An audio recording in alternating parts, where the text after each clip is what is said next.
My name's Angelo, and welcome to We Want Picks. Jacob and I are going to break down the entire UFC 318 fight card, giving you our picks, our predictions, our bets, and our DraftKings Fantasy Plays. But before we look forward to this spectacular fight card, let's take 2 seconds and look backwards. UFC Nashville was a resounding success across the board. I almost had a perfect card. Jacob hit a nasty underdog lock of the week. What happened money. with that perfect card?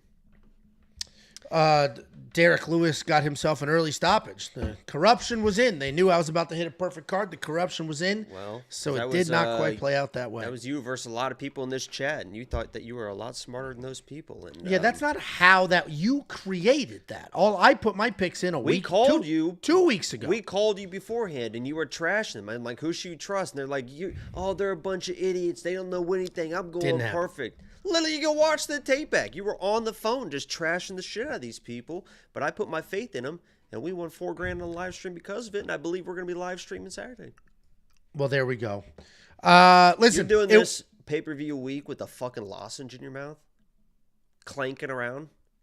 Yeah, okay. Nothing in my mouth whatsoever. Okay.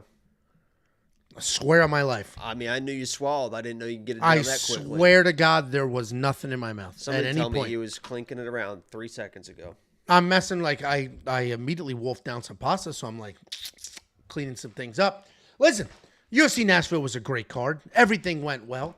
The community absolutely crushed. I got over $50,000 worth of winning tickets sent to me. We had this insane almost $22,000 DraftKings fantasy lineup sent. And what does that say right there? Thank you so much for the resources. And the reason I like to point that out is because this is an interesting space. Jacob and I are somewhat pioneers in the premium aspect of this space. And now everybody's got their own little service, and you got Eurotrash charging $100 a month for God knows what. You got random people with a Patreon. Yes, sir. There's a leaderboard now. You see that? On what? In the live chat. That's cool. I'm in StreamYard, not YouTube, but that is cool. That is cool. If you guys don't know, you guys are being ranked on, I think it's how active you are in the chat and stuff. Nice. Here, you keep an eye on it. Who's the number one in the rank right now? A guy named Angelo is fat as shit. Are we allowed to kick people from the rankings? I don't see an option for that. That's an unfortunate situation.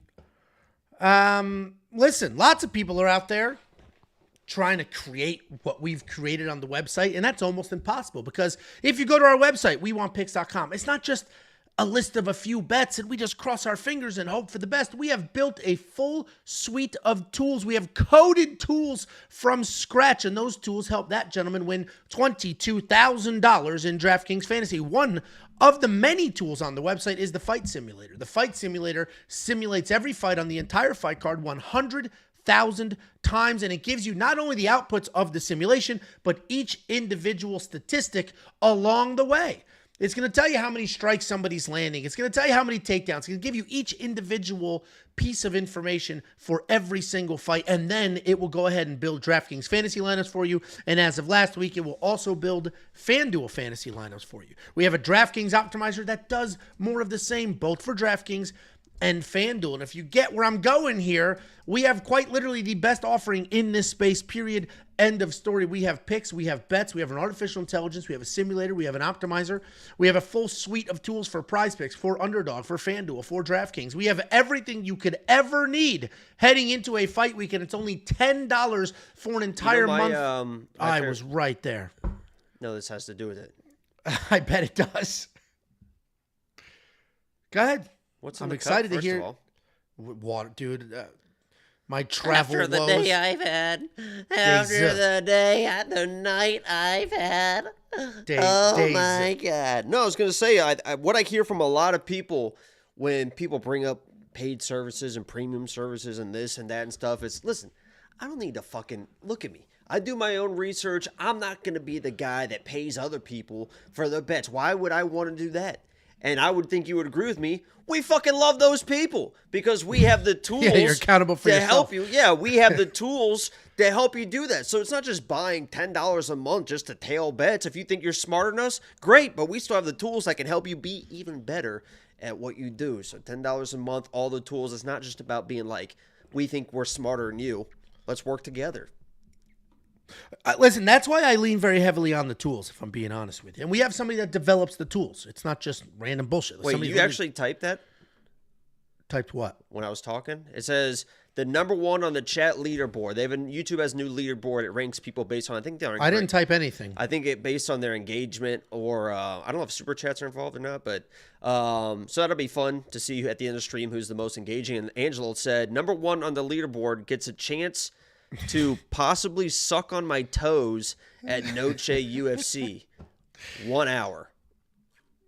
We will be at Noche. So, I mean, if that's, we're very flexible with how we engage with our audience. So, whatever. I didn't say it was going to happen. We're here, we're here for you guys. So you agree that they have a chance of possibly doing it. There's a chance for anything in this life. So you're saying I have a chance. Listen, here's the 4 card. It's $10 for quite literally everything. The research tools, the picks, the bets, all of it. It's $10. And I love this graphic. This is my favorite graphic every week because it shows you the events you're going to get the information for. UFC 318. Next week's UFC Abu Dhabi is a very good fight card. Then we have 2 different fight nights. The UFC's barely even looking in the direction of the Apex, let alone going to it. We have Roman Dolidze, Anthony Hernandez. We have Amir Abazi and Tatsuro Taira. Every single one of those picks, those bets, those tools available for all 4 of these cards, just $10 for an entire month. Just go to WeWantPicks.com, click Become a Member at the top. You guys are fighting it out for what's the next slide? Oh, we have a toll-free number. The toll-free number, if you want to leave us a message, is 866-WE-WANT-PICKS. That's 866-939-2687. I think we're going to try to do 2 different things with this. One, there's a lot of entertainment that comes out of it. The messages that we get are wild, and some of them are a ton of fun. Some of them are full of hate. We're not even censoring these things. We're building little montages. We're putting those videos up. I already have the second week of the voicemail, that video done. I just don't want it to compete with something else, so we'll figure out when to drop it. But if you guys want to start calling in with your predictions, calling in with your thoughts, rage calling, an early stoppage after the fights, call do in that. And guess Angelo's weight. Everyone just give a call and just leave a number. Just say, I think Angelo weighs this, and his bone density is this, and his fat percentage is this. That's what I'd like to hear this week going into the week, honestly. It's just voicemails, just guessing Angelo's weight. I'm trying to legitimize this shit and be like, leave your predictions and your reactions and your recaps, and we'll include it in some recap videos. And you're like, call in with Angelo's weight. We don't want to hear your boring bullshit. Include girth and length as well. Angelo. Mom?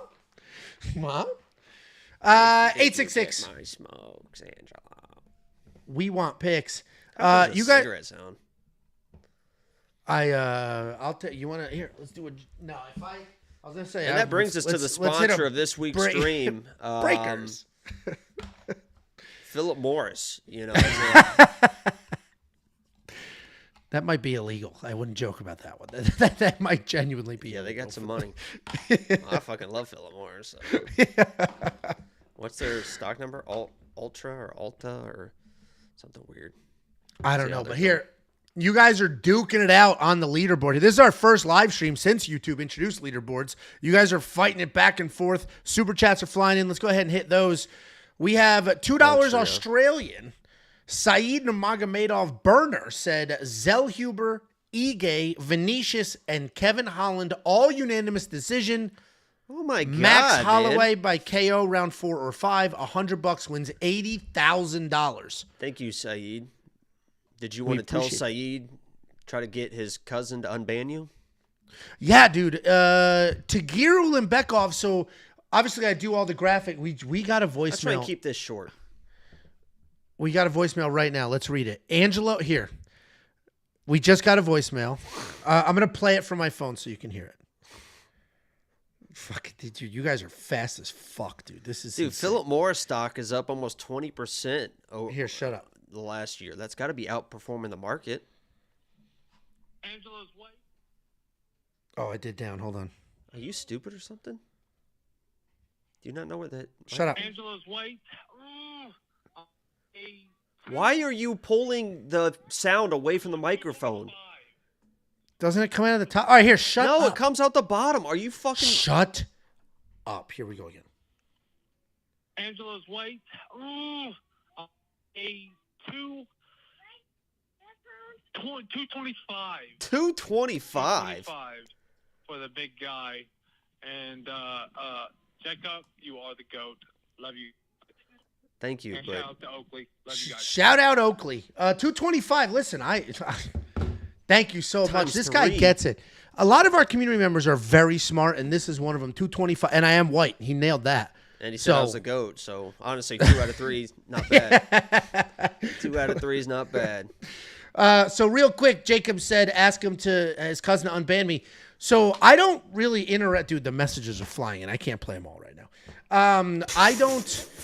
On Twitter, I post all the graphics. These Let's do it at the end. spectacular. Stay tuned to the end. We'll listen to some of them at the end. Yeah, we could do that. These spectacular graphics that you see here, custom made for every single UFC event, I put them on Twitter and I tag the fighters.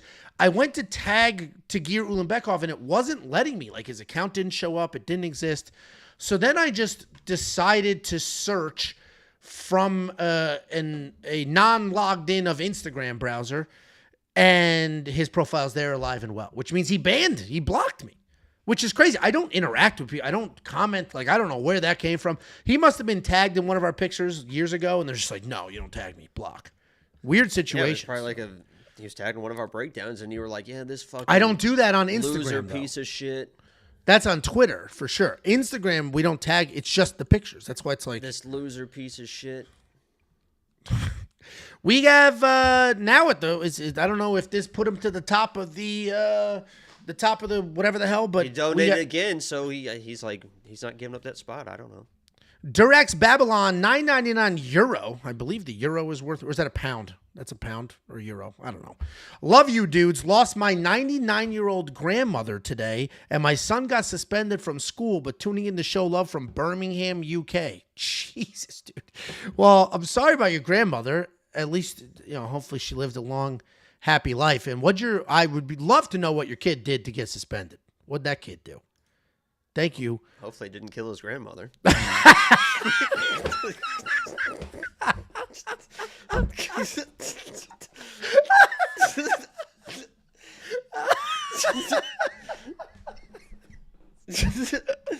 That's only a school suspension in the UK. I'm sorry. I mean, I appreciate that. I'm sorry. There's no way I was not going to do that. There literally is no way I was not going to do that. I apologize.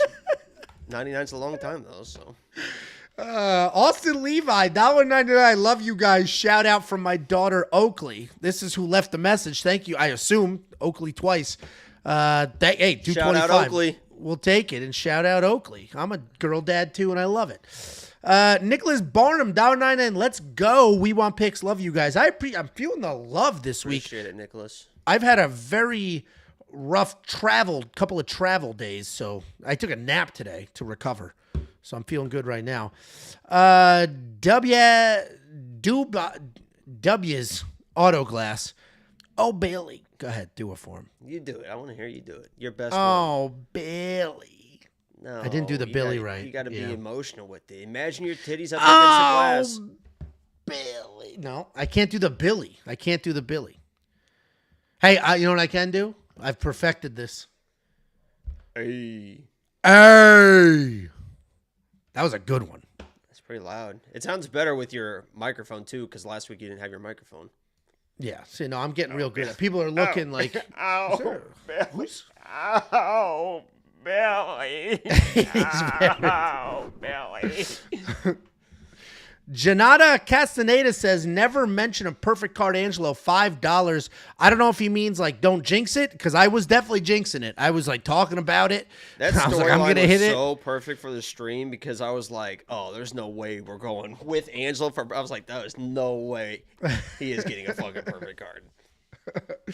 And Durex Babylon with another €9.99. We still don't know what happened with the kid, but he said, have a beer on me, dudes.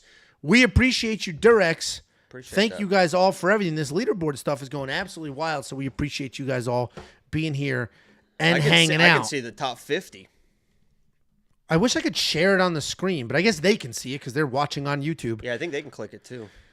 $9.99 from Unallowed. Yo, Jacob and Big Edge. I won $600 on the last card. Walker, Bafim, Curtis, PSG versus Real. I don't know PSG. Oh, soccer versus Real Madrid. Thanks to y'all. This week I'm rocking with Dustin. It's Real Madrid. Vinicius, Kopylov. What do y'all think? Listen, the Dustin fight should be even money. It's crazy that there's an actual favorite in that fight. I think Oliveira wins. I think Kopylov wins. So I think that's a solid little parlay you got going on there. Thank you for the super chat. Let's go ahead and jump in. We're going to open up the UFC 318 fight card with a couple of ladies. We got Carli Judice taking on Nikolay. It's Did you Nicolle. say Judice to be funny? That's her name. I said it to be funny because Real Housewives of New Jersey, Teresa Judice, but it used to be Judice. And then she came out with a cooking book and pretended she was the most Italian person in the world. She's like, it's Judice. It's like, you said Judice on camera for 5 years, but now you have a cooking book, and now it's Judice. Carli has a cooking book? No, I was just talking about Teresa from Real Housewives of New Why the fuck are Jersey. we talking about New Jersey bullshit? It was a deep cut joke, and I was explaining it because I knew you were too simple to get it. You're already throwing us all. I mean, I get. We got Carli Judice taking on Nicolle Caliari. Nicolle. And you forgot the I.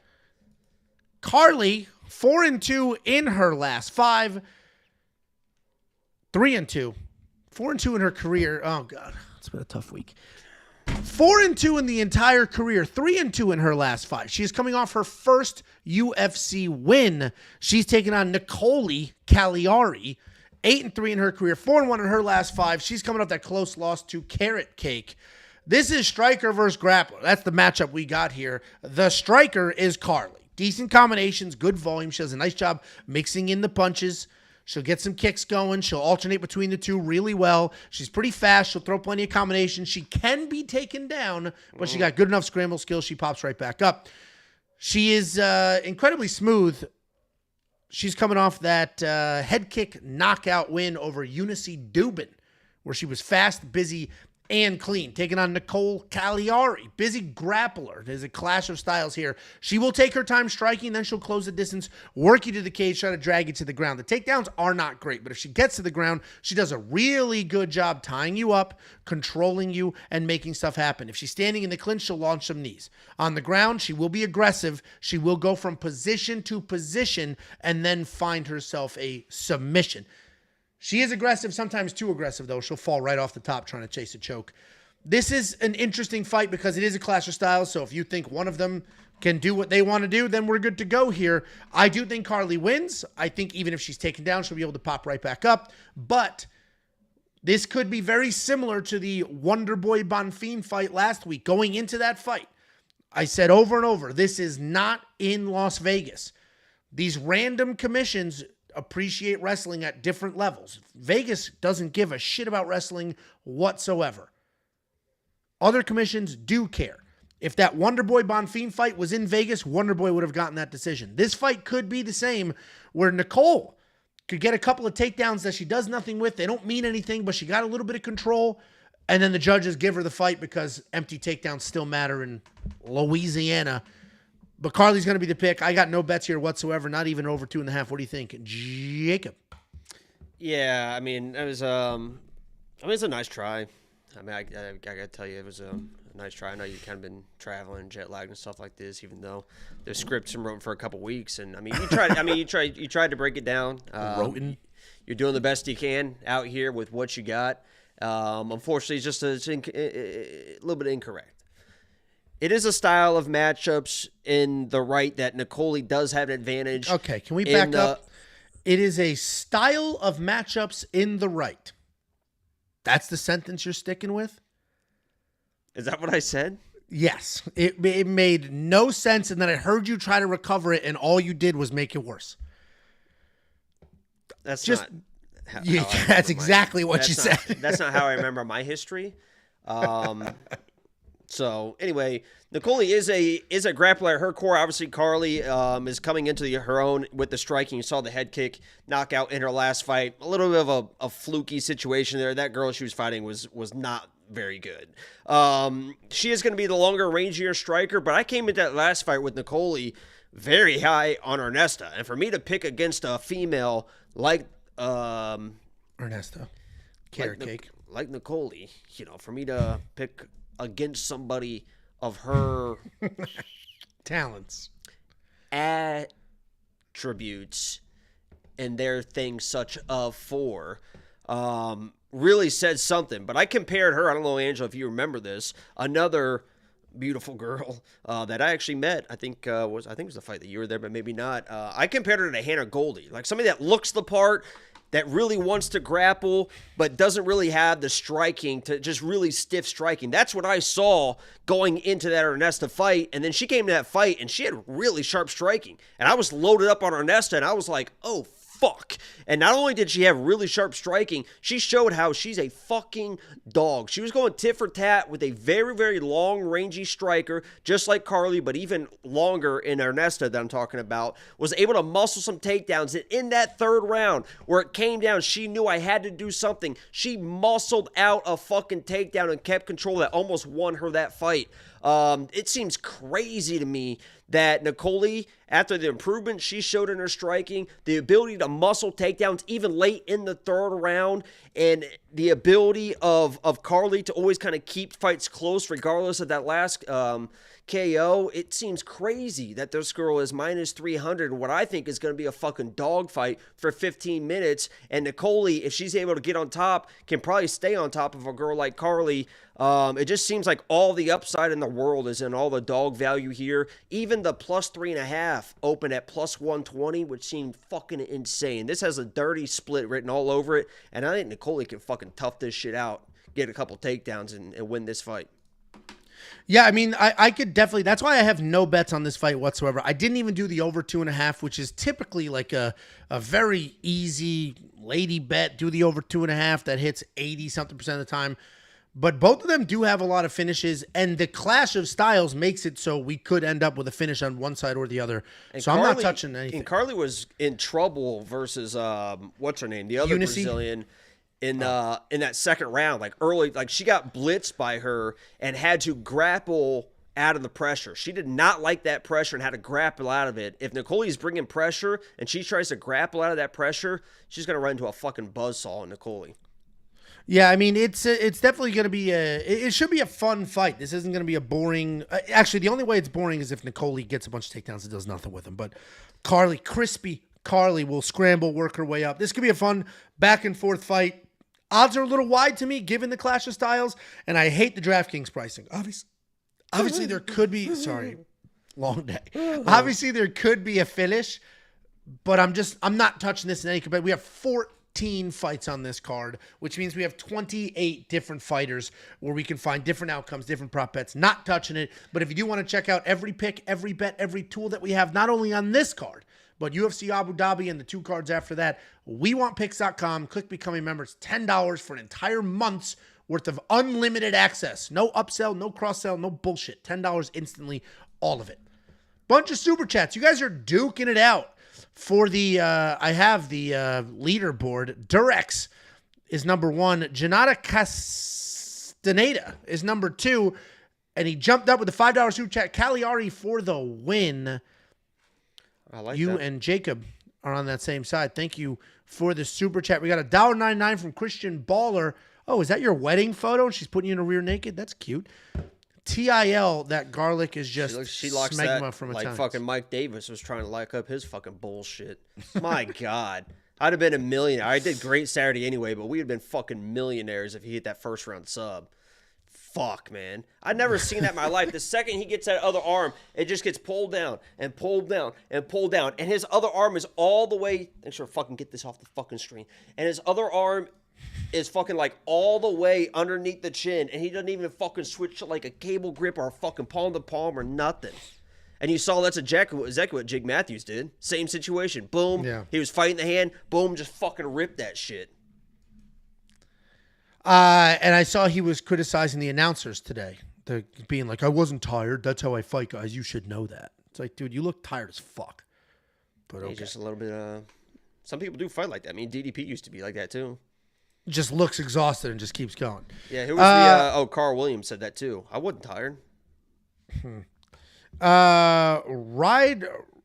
Ride Doger beats.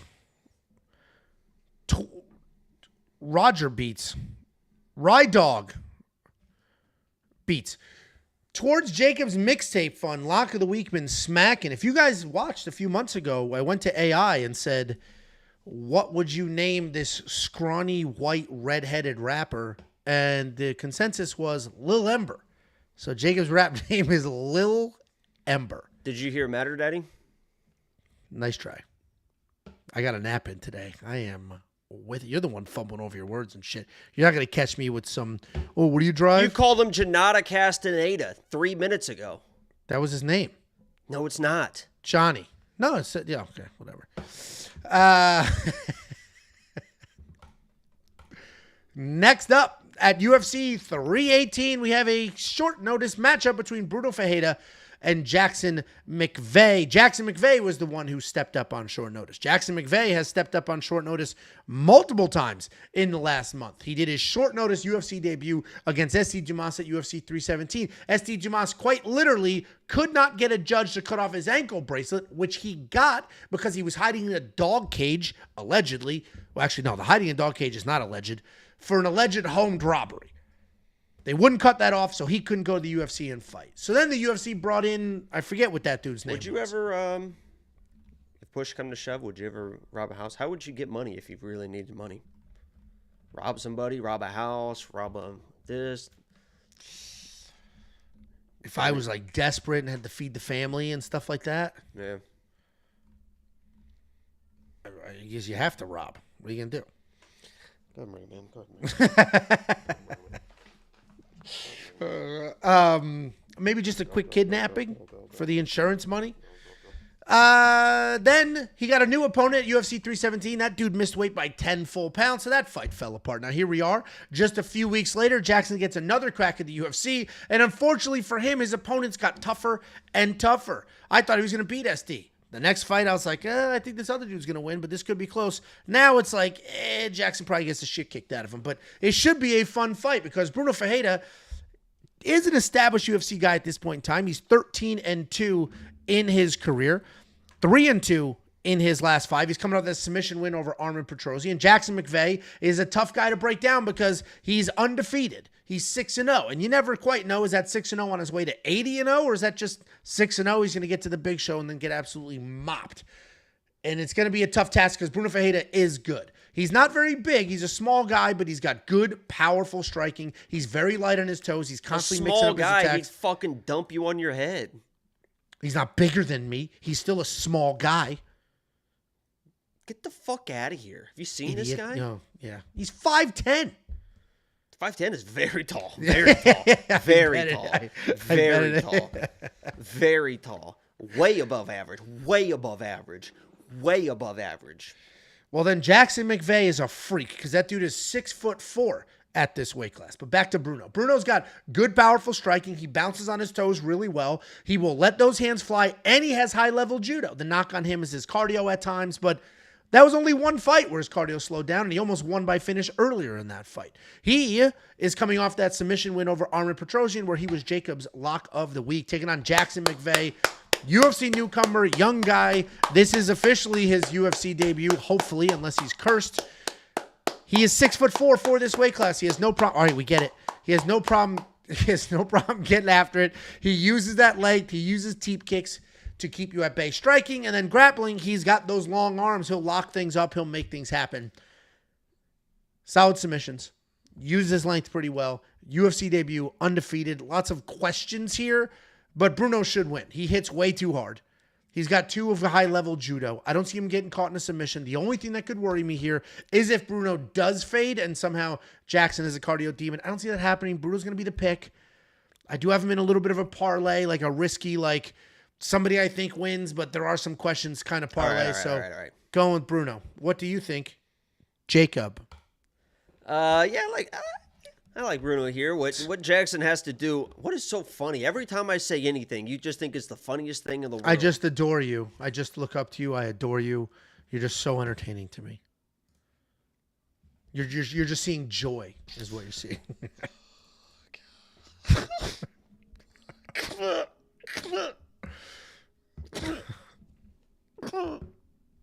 you. You're welcome. Yeah, so I like Brunno here. If you're Jackson McVey, you have to extend this fight. Obviously, you don't want to get in there and brawl with this guy, especially early in the fight. And the good news is Brunno will let you extend this fight. If you watch that last fight against Arman, nothing really happened in that first round. He will just kind of dance along the outside, kind of lure you in so he can lunge you with that right hand or the left hand, whichever one. He's got power in both hands. So if you're Jackson McVey, put him against the fence. Let him sit there, stay all the way at range, just kind of beat him up with kicks, extend the fight. That way in the second round, hopefully you can engage in some sort of scramble and catch him, because the path to victory for Jackson McVey probably is going to be some sort of weird scramble. He seems very, very slick with his submissions, long limbs for the division, so maybe he can sneak something in. But you got to force scrambles, but they can't be early because this guy's a fucking tank early. I mean, if you get close to him, he's got the judo to toss you, and he's just got the takedown defense too. He's just so fucking big and strong. If you try to get on top of him, he'd probably just Derek Lewis you, just fucking like get the fuck off of me type of thing. So I'm going Brunno. Like you said, they're probably gonna strike at some point, and he's got fucking real power. He got fucking power. He slept Gregory Rodriguez like almost immediately power, yeah. So in his UFC debut. There's a reason why Arman Petrosian, a very high level striker, was kind of giving him that space the entire first round. He knew what was coming as well. Obviously, it ended up in a submission, but awesome. Jacob and I both on the Brunno I don't know side. why I love doing that so much. It's like one of my favorite things to do. Is just have that where it just feels like I should keep talking, but I don't. I don't know why that's so funny to me. That one didn't throw me off. This nap was very refreshing, so I'm sharp in the mind. Don't say less than a half an hour. No, it was like 2 hours. Yeah, that's a nap. These people that fall asleep for 15, 20 minutes, like, I had a nap. Like I told you before, my dad will leave the room, and then he comes back, and I'm like, I thought you said that you were going to go nap. He's like, I did. I'm like, it's been 7 minutes. Yeah, no. Well, this was like, I quite literally was up for 28 hours straight, no sleep whatsoever. So then you know who's up for a lot longer than that? Our troops, members of the medical community, firefighters, police officers. You're saying that you're better than them. I grew up in a firehouse. They're not up. They're sleeping, you're saying hanging you're out, better working than our out, troops, cooking. Our Marines, our Coastal Guard, the Air Force.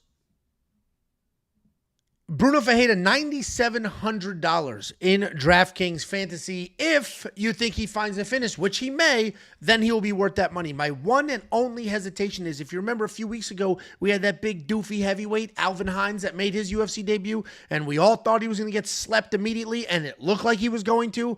Turns out that dude is made out of the same stuff they make Marvin Vettori out of, so he kind of went nowhere. Could be this type situation. Until you see somebody who had some real adversity at this level, it's very hard to go down that path. But Brunno Ferreira is going to be the pick. WeWantPicks.com. Click Become a Member at the top. It's only $10 for an entire month to unlock every single pick, every single bet, and every single tool that we offer for every single card an entire month. We have a shit ton of super chats because people are duking it out for the leaderboard. The leaderboard is still Durex, Johnny, Unallowed. Maybe mine's not refreshing because these should put people over the edge. But we have $10 from Fargaz3. First time tuning in. Only listen to you guys on podcasts. But Jacob, you look like Gimli from Lord of the Rings. Also, Ange, I was expecting you to be a fat guy, and you're not. See? Thank you so much. Fargaz, you are the man. That literally is Angelo's burner. He had a dog named Fargaz growing up. Get it together, everyone. I appreciate you. I told you the number one thing people... Lord of the Rings. It's not a handsome man. It's not a handsome. That's the troll. That's the like red beard. Yeah, the red beard troll beard. guy. What the fuck? That's more than Angelo than me. It feels good to win one. I told you the number one thing I get when I meet people in person is, "You're not fat. Why does Jacob say it?" And it's like jealousy. Well, $5 I think that super probably chat. says more about them than about you. If they don't think you are, then It's just because me. most at people food, I think at would food see you and be things. like, "Oh yeah, he is obese." But if you don't think he's obese, then you might be obese. $5 from Johnny Castaneda. Thank you, Jacob, a.k.a. the GOAT. All right, so some more love for that fucking absolute clown show. Thank you. $10 from Staying in My Zone Sims. Angelo, by reading this message, you will forget you were ever gay. I'm not gay. Uh-oh, it worked. It fucking worked. I'm not gay, though. There's nothing to forget. Yep. Thank you for the $10. $4.99 from Jaffer Raza. Jacob, since we had one of the most insane companion streams, are we going to run it back this weekend? Low key, Jacob is better than Ange. Fuck off. Hoffer. Thank you, Jaffer. Raza. Thank you, Hoffer. Raza, I believe we are going to be live this weekend to try and do something that's never been done before. I don't like when Jacob does live stream for pay-per-views because I want him to come over and hang out. This weekend's a little different. We're having a party for my nephew's graduation, so it's going to be kind of chaotic. Well, these people sitting here right now giving us live fucking super chats and liking the stream if you haven't already.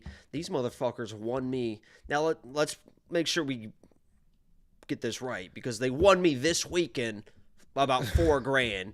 But I've put $100. Explain how. Explain how. I'm just about to, Angelo. You stupid fuck. It's weird to do it backwards. So okay though. But I've lost like $100 a week playing the fucking stupid parlays they make me fucking play because on the live streams, see how this works, Angelo?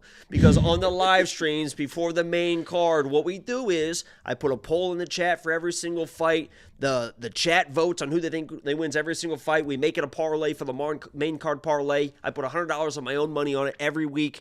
And they've never gotten it right in fucking 2.5 years. And they finally got it. We went against Angelo. I was going to hedge. Derek Lewis was the last leg. And I said, no, I'm sticking with those that got me here. So thank you, everybody in the live chat. And we'll try to do it again. $5 from Rusty Moore Jr. What's up, boys? I bet Vinicius at -180 because I thought it would close at -250 or 300. I agree with you. We'll get to that fight, but the line tightening is baffling to me. Now he's -140 on DK, like taking candy People from love a baby. Kyler. I mean, this guy was -700 versus fucking, was it Rob Font or fucking Pedro or fucking, he's a fucking monster favorite. He was the favorite. Yeah, he was a big favorite against Pedro, and he beat Pedro, but he's also had some dog shit performances too. He's pretty inconsistent. And then Johnny Castaneda again, $5 super chat. Marine here, Semper Fries. We appreciate every last he was one of you. -600 versus Rob Font. He lost. And he lost that fight. People love Kyler for some reason. It is crazy. Hold on, let me refresh this thing real quick. I'm trying to see this leaderboard stuff is new to me, so I'm trying to see. Oh, okay. I was like, there's no way Johnny is that far in second place, and he's not. I had to refresh it. He's right there. Okay. Let's go ahead and move on. Oh, wait. We have another Johnny. $5 super chat. Let's go. Jacob, going live. Let's make some money now. Do you play those songs still? Yeah. I was gonna say. Fucking. You know what's so funny? I was actually talking about that the other day. Is you can tell when, because sometimes I'll forget because I have like 4 or 5 songs that I made myself that I play on the stream. So sometimes I'll forget to play one or whatever. And you can tell when somebody's in the stream or the few people, like the clumps of people that'll be in the streams have never really been in there before, so they don't know about the music. And then I play one of my songs, and I'm like, holy shit, this is fucking awesome. That is cool. It actually is wild. You made your own songs from scratch. And they're fucking banging too. Next up, at UFC 318, we have Ryan Spann taking on Lukasz Brzeski. Ryan Spann, 22-11 in his career, 1-4 in his last 5. He's looking for his first win at his new weight class, taking on Lukasz Brzeski, 9-6 in his career, also 1-4 in his last 5. He's coming off back-to-back knockout losses. This is sort of a battle of the keep your job. This is a keep your job matchup. Ryan Spann moved up to heavyweight a little while ago, and it feels less about, hey, the weight cut was too much, I'm going to be at this new weight class, I'm going to feel great, and more about, I just don't want to run anymore, because he did not look very good in his UFC heavyweight debut. The reality is, though, Ryan Spann is tremendous. He's 6'5". He's got all the power you would expect him to have, and he's a good fighter. He's dangerous everywhere. In his 22 wins, 19 of them are stoppages, and 13 of those 19 are submissions. So he's not just knockout or bust. He does tend to fade if he doesn't find the early finish. But Ryan Spann's a very dangerous guy who will snatch things up in scrambles. He can knock your head off, and he's absolutely tremendous. He's coming off that loss to Waldo Cortez Acosta, which was a little sloppy, a little weird. He was faking fouls, but Waldo was very, very good. This should be a somewhat more straightforward matchup because he's taking on Lukasz Brzeski. Lukasz Brzeski can be billed as a well-rounded guy. He's got solid power, good speed, decent takedowns, nice leg kicks. He is athletic. Are you a little bit halfway excited to read your script because it's been so long since you've last read it? I break down cards every Sunday, and I read it then. And I'm actually deviating. Hey, I'm deviating from a lot now. Instead of doing it Tuesday, we're doing it on Thursday. So it's been longer. So are you more excited to reread it? Because it seems like you got a little more pep in your step. I'm trying to give you a compliment here. The pep is because, A, I napped, and B, I've broken down this card a bunch of, like these, I'm deviating from the script a lot. Let me ask you a real quick question real quick. Love to hear it. If you could only be friends with one person, would you be friends with Ryan Spann or Lukasz Brzeski? Those are my only choices? There's nobody else I could be friends with? No, you have to pick one of the other. And the other one dies. Ryan Spann. USA, baby. In what world would I pick the other side? Well, overcompensation, I would say. And he lives here. Just hope I don't bump into him at Costco after saying he was faking fouls in his last fight. That would be an uncomfortable engagement. Yeah, I agree, Fargaza. What the hell did Fargaza say? Oh, look who's kissing this dude's ass after he said I was sweet and you were a fucking dork that wears sunglasses inside. Wait, who said that? Was I not paying attention? Fargaz did. What? He said Angelo's sweet, Jacob's a dork who wears sunglasses inside. Where's that at? It's in here. Just scroll up. Very simple. He better hope I don't fucking find that.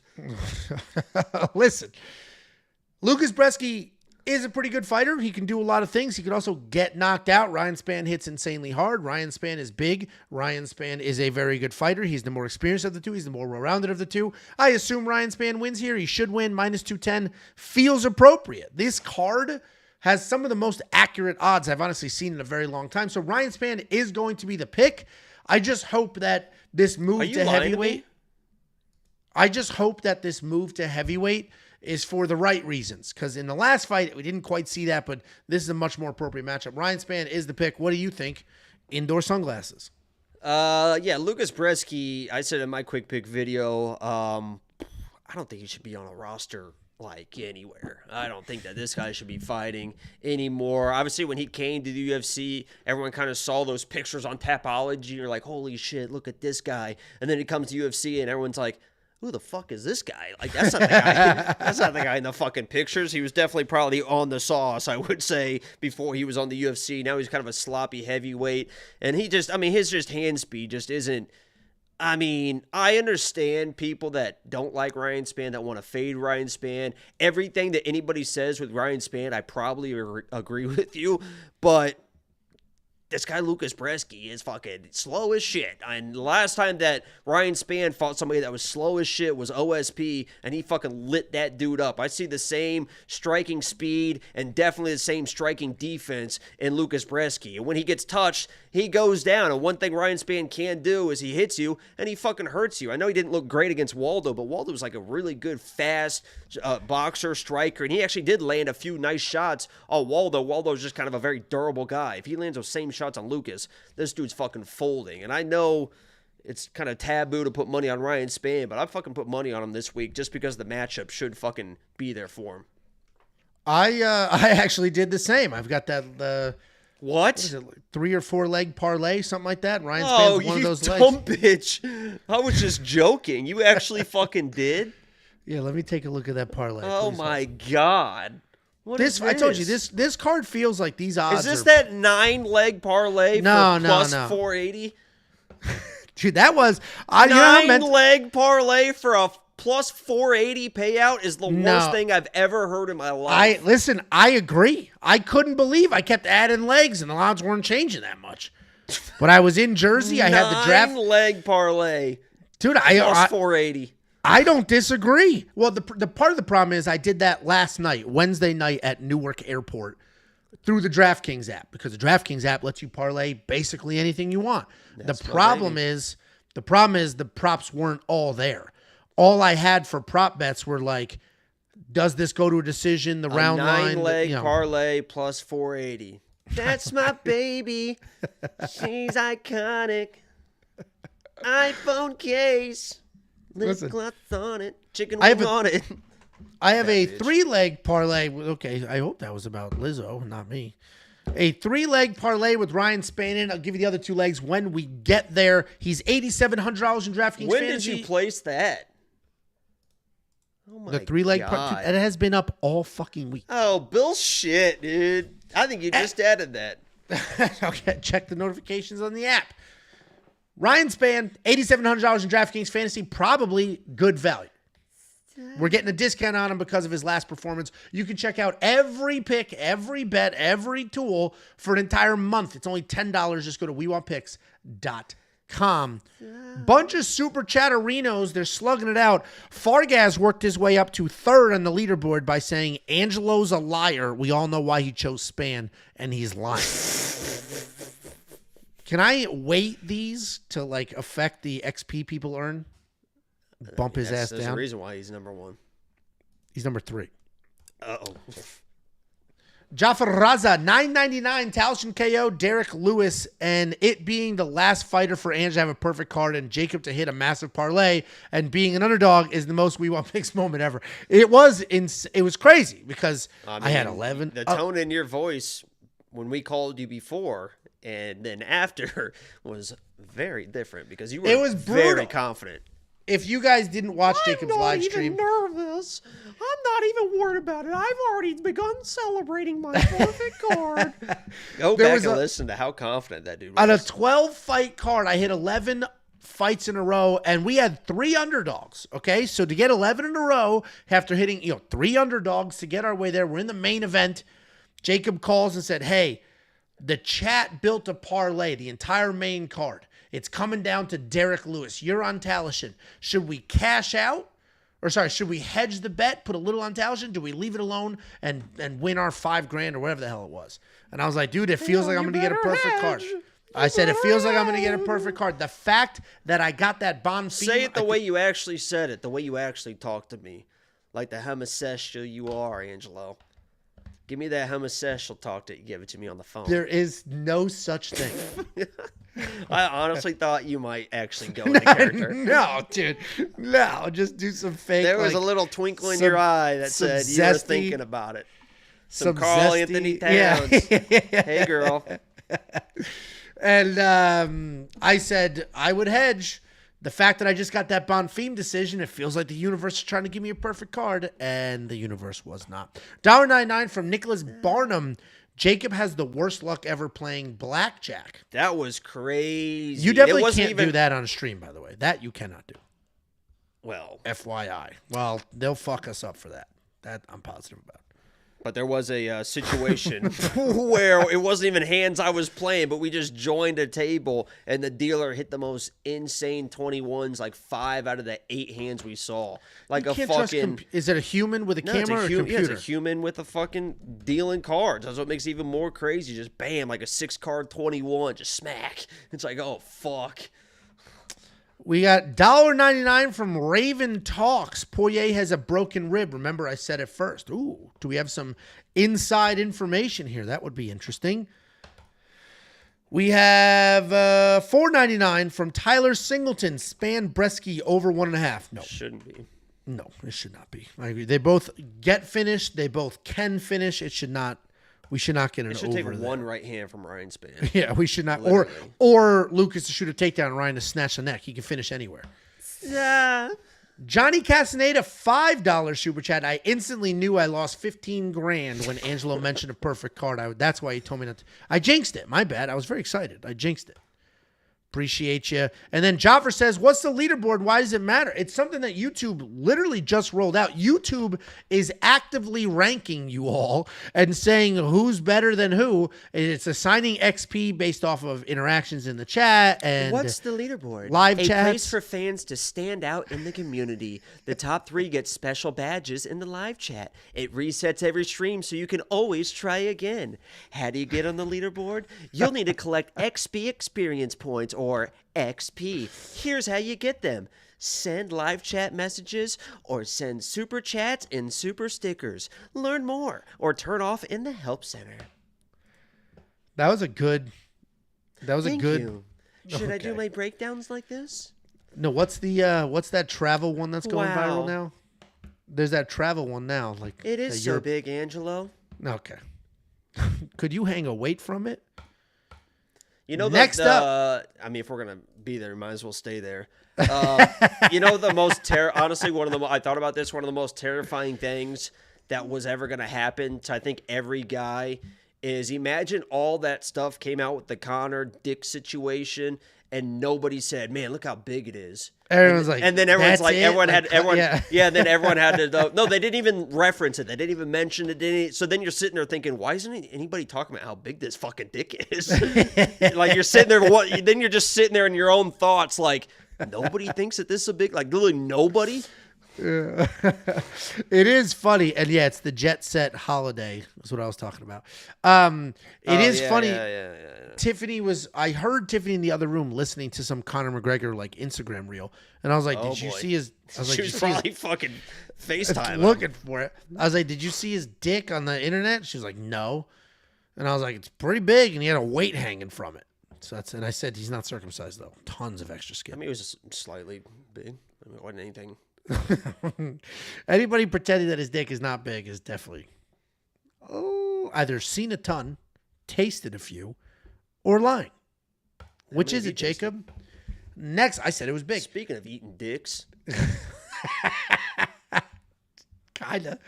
Next up at UFC 318, we have Jimmy Crute taking on Marcin Prachnio.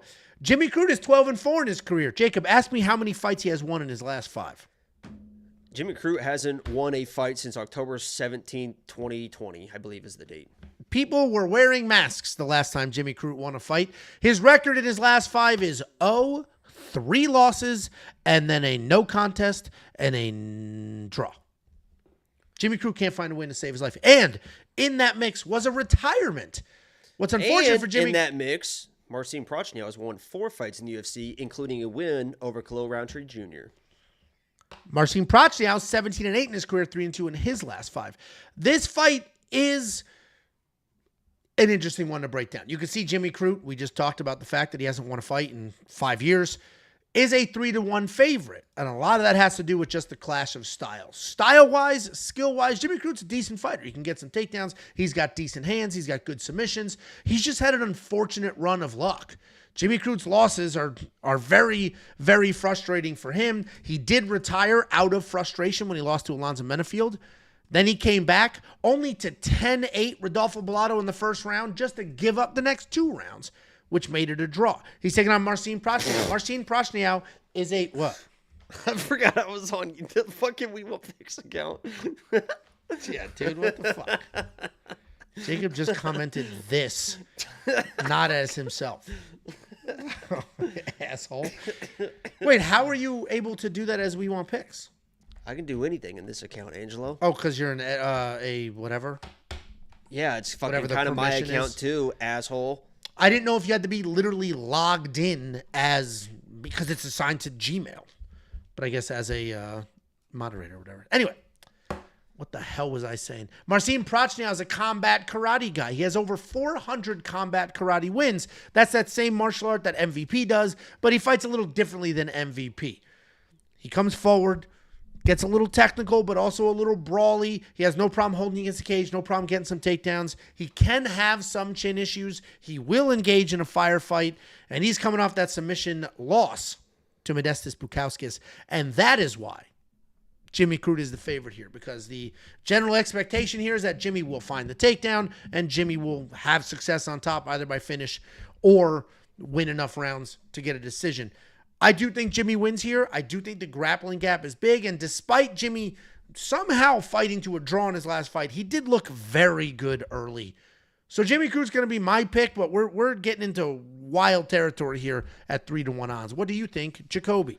People think that Jimmy Crute came off of fucking retirement when he realized he couldn't fucking cut it and he fucking just stopped doing mixed martial arts. They come to Sydney, so he's like, yeah, I'll fucking fight again. I got the fire back. Let me fight in front of the home fans. People think that that was like a good performance. He came in there against Bellato a minute into the fight, a minute 30 into the fight, whatever it was. Bellato tried this fucking like dumbass fucking like lat drop or a throw or something like that. And literally just pulled Jimmy Crute into full mount on top of him. Boom, in one swift motion. It went from a takedown attempt to Jimmy Crute's in full mount with 4 minutes to go in the round in front of his home fans. Hasn't won a fight in fucking 5 years, 4 years at that point, whatever it was. He ended up getting a 10-8 round, didn't find a finish, was complete control the entire time, goes to the second round, loses the second round against a guy that's fucking dead tired. He's fucking dead tired. The other guy's dead tired. He's fucking getting lit up, but Bellato's got no power. He ends up losing the second and third rounds of a fight where he got the most advantageous position gifted to him with 4 minutes going the first round with a 10-8 round, didn't find a finish, lost the next 2 rounds, hasn't won a fight in 5 years, not a good striker, can beat chin. Takedowns are kind of just okay, and even if he's getting the takedowns, he's not like he's going to automatically get a submission type win. He's had positions like that before, as we saw, and he couldn't get a finish, and now this guy's sitting at minus 300. I understand that Marcin Prachnio is nothing special, but he does fucking hit really hard. He's dynamic with the striking. He actually does have some decent toughness. When he's getting taken down, it's because he's already kind of gassed. Well, Jimmy Crute showed in his last fight that even when he's in a dominant position, that he gasses. I understand he was trying to chase the finish, but Marcin Prachnio is a more than capable striker to knock out Jimmy Crute. I think his takedown defense, especially early, is good enough, and Jimmy Crute, he's still just a punching bag. Just because they were both tired in the last fight and Bellato had nothing behind the shots, he still just fucking stands there and just fucking gets lit up. And Marcin Prachnio, if he hits you, that last fight against Bukauskas, he fucking had that guy hurt in the second with that sweet little head kick. He had that guy hurt and wobble to start the third. He initiated the grappling, ended up losing. I get it, but this feels like the most pick'em fight in the world. And this is like one of the first times where I'm like kind of just playing value at the plus 250 and just kind of throwing a unit on it and seeing what happens, because I think this should be a fucking pick'em fight. And I don't think the grappling advantage that people think Jimmy Crute has will show up in this fight. It'll definitely be, I don't disagree with a lot of things you said. It'll definitely be an interesting fight. By the way, I felt like I was just talking for 28 minutes. Was that long? It was longer than usual, but it wasn't. I was in it because Prachnio was almost the fucking lock of the week. Yeah, you definitely went the better direction. Not that he can't win. Fuck you, stupid bitch. $9,000 for Jimmy Crute in DraftKings Fantasy. You're really going to hope he gets that submission if that's the bet you're placing, or if that's the line you're putting in your DraftKings Fantasy lineup. If you do want to check out every single tool that we have, including a fight simulator that simulates fights 100,000 times and gives you the outputs. If you play DraftKings Fantasy, you want an optimizer to do the work for you, everything we offer is in one package. Just go to WeWantPicks.com. It's only $10. You get all of it instantly with one click of the button for an entire month. WeWantPicks.com. Click Become a Member at the top. $5 super chat from Johnny Castaneda brings him to the #1 spot in the leaderboard. Still love you, Angelo. You the man. Appreciate you, Johnny. W Autoglass said you should listen to your voicemail from 9440. Let's go ahead and pull that up. Let's see what we're working with here. I can read the transcripts before I hit play, so you're not slipping anything by me. Okay, this is appropriate. Here we go.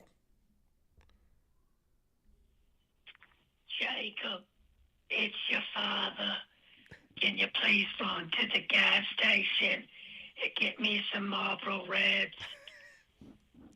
You should probably stop smoking if you don't want to sound like me. Okay, thanks. Oh, Billy! That was a good old Billy.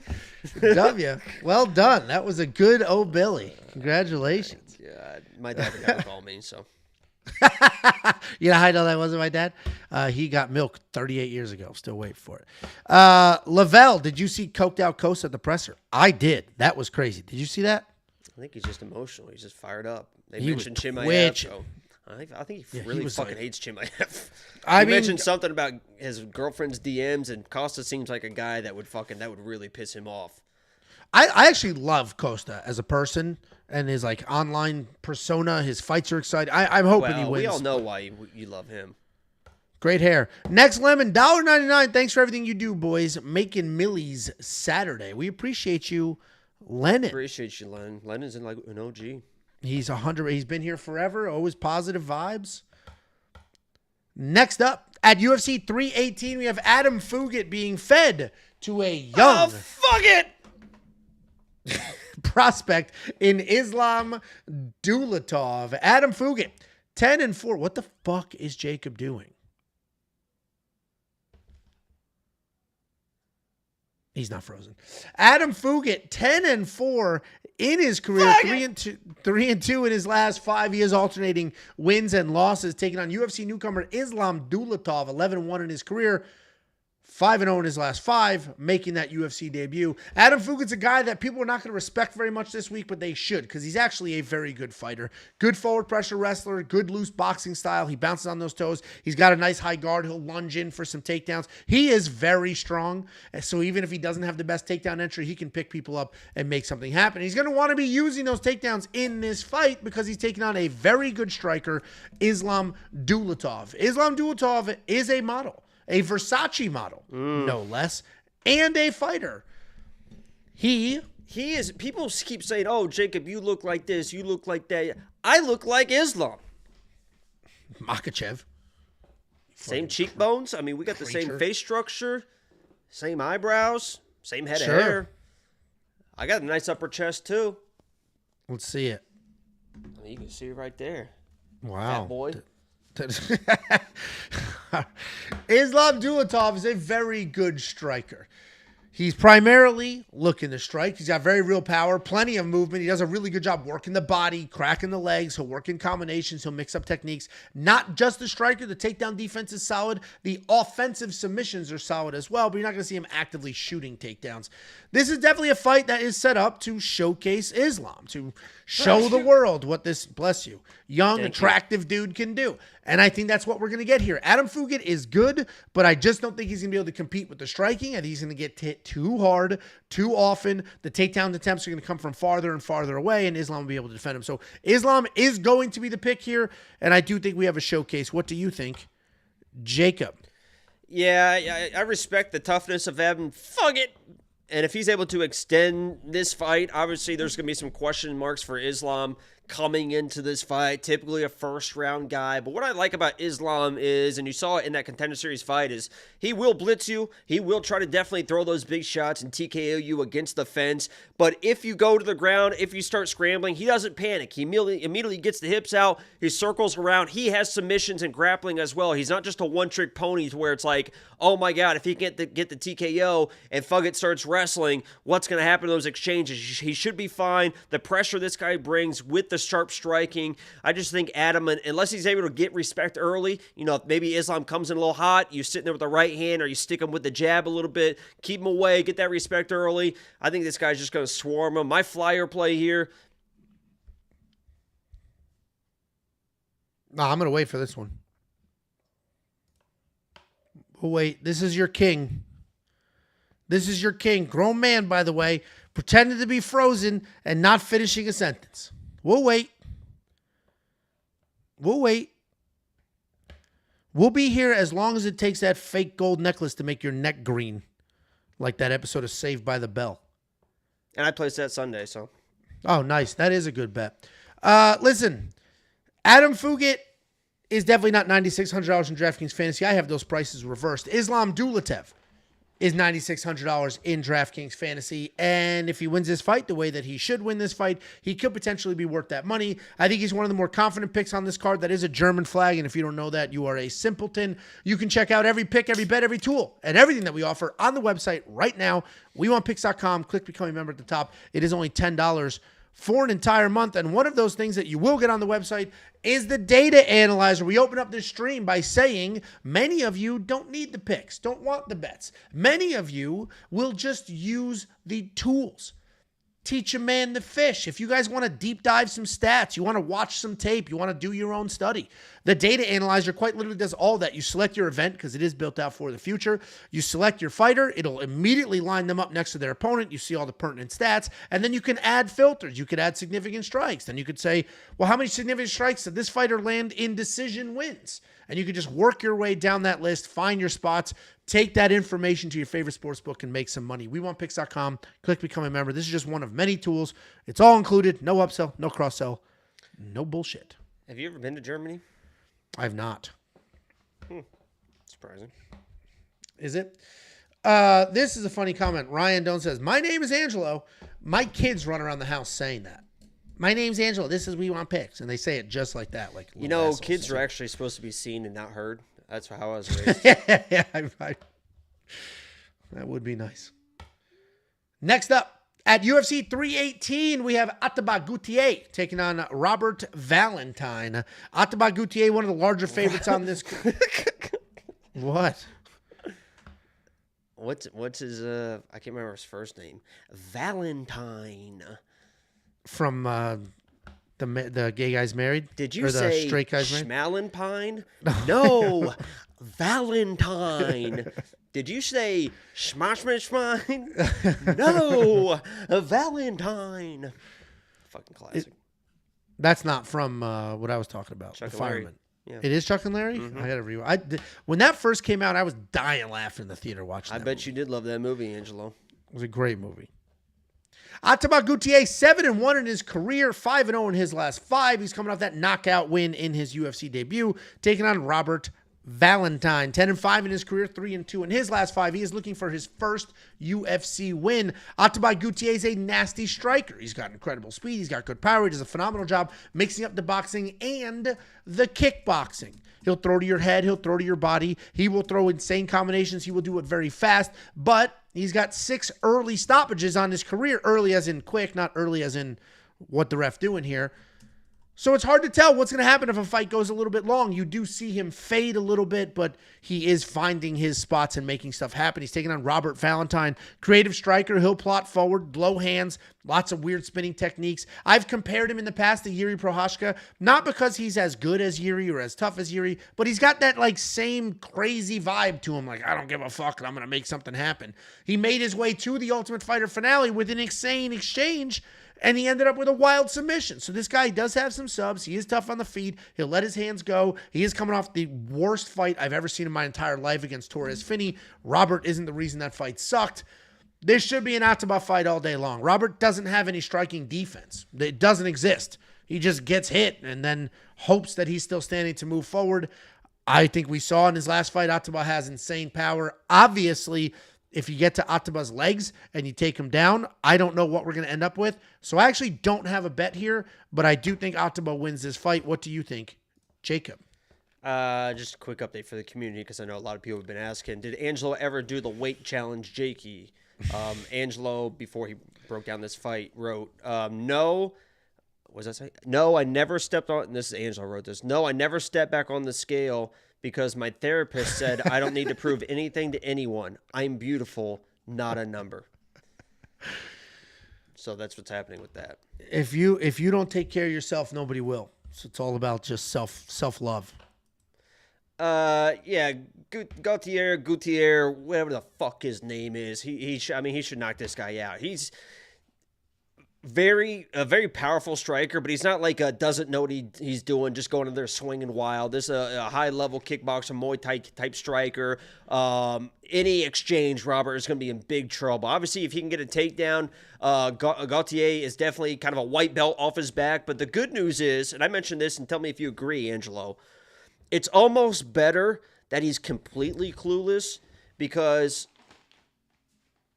I asked this guy a question to interact with me one time in fucking his last it's almost year better and a he's half, clueless. Go ahead. and he just fucking walks away. The one time I've ever I heard said, the whole thing. These are headphones.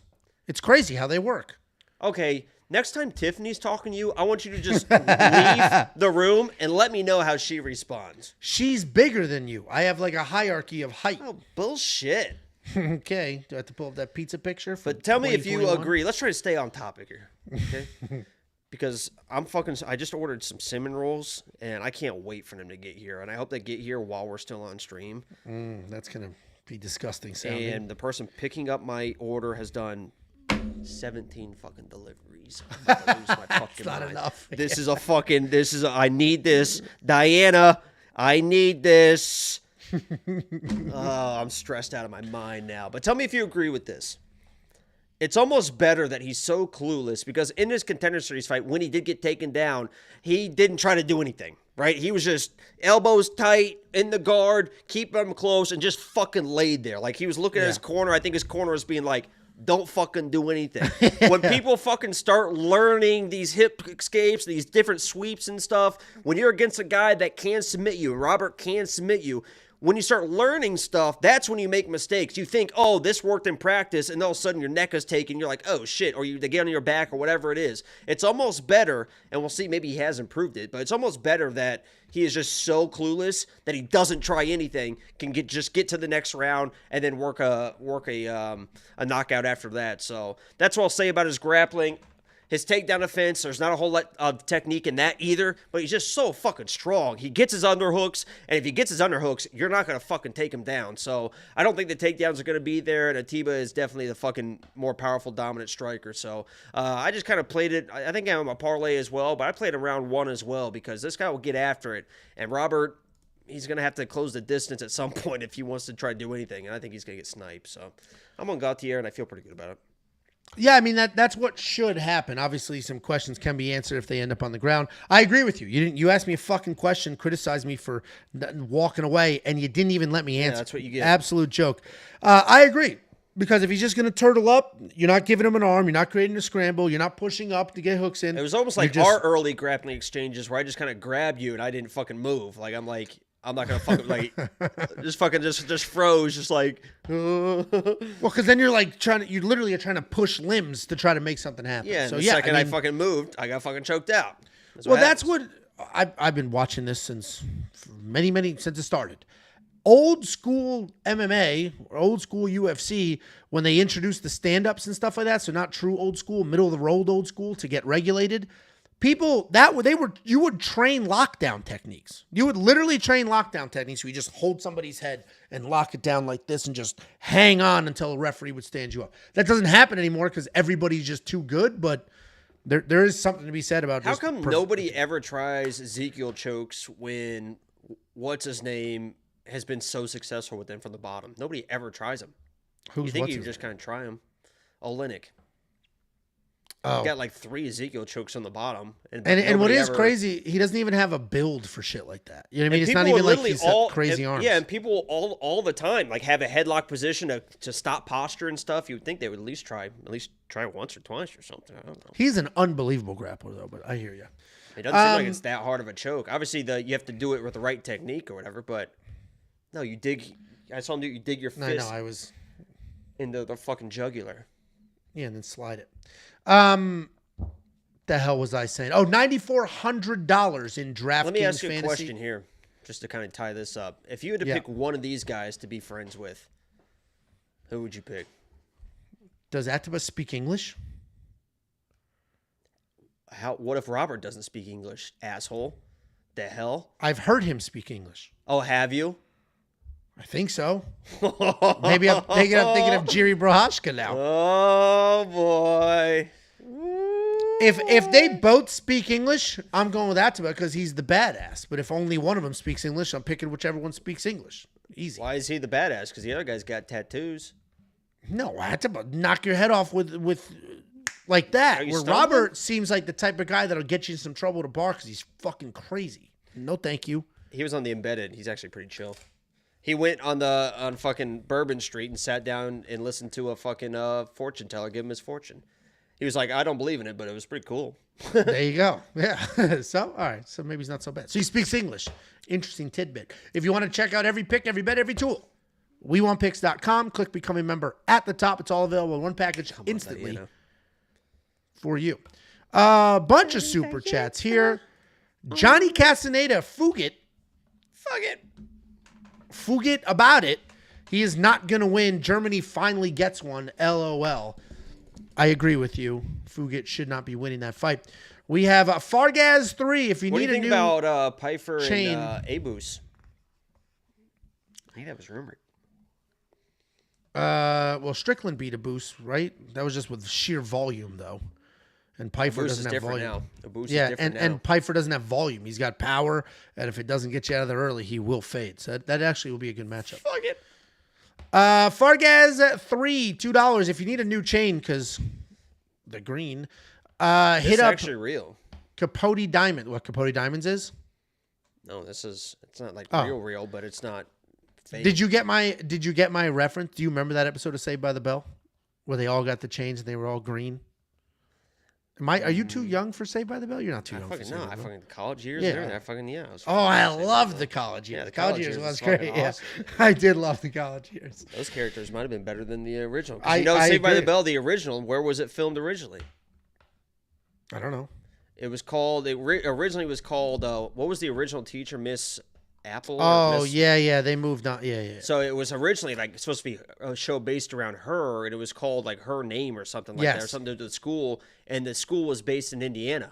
It was in Indiana. Okay. Whatever was an Indiana-based show, and then they shot like a few episodes or whatever. They were like, "Hold on, let's fucking Kids are the stars. Yeah. let's make this about the kids and make it like a Southern California fun atmosphere type of thing." So Miss Bliss, I think it was supposed to be like Miss Bliss and something. I remember I saw that documentary or reunion or whatever. What the craziest part about that is it feels like it was the biggest show in the world it was only on like 5 years.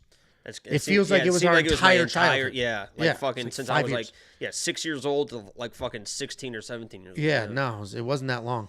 Unwell to brrr, y'all had me stressing, thought y'all wasn't gonna stream. Yeah, this was on me. I had some work travel, and unfortunately we couldn't stream Tuesday or Monday. Normally if I have to travel, we'll bump it to Monday, but I had to fly out Monday, so I appreciate you being here. Next London, $1.99. Ange, I have a 7.5-year-old.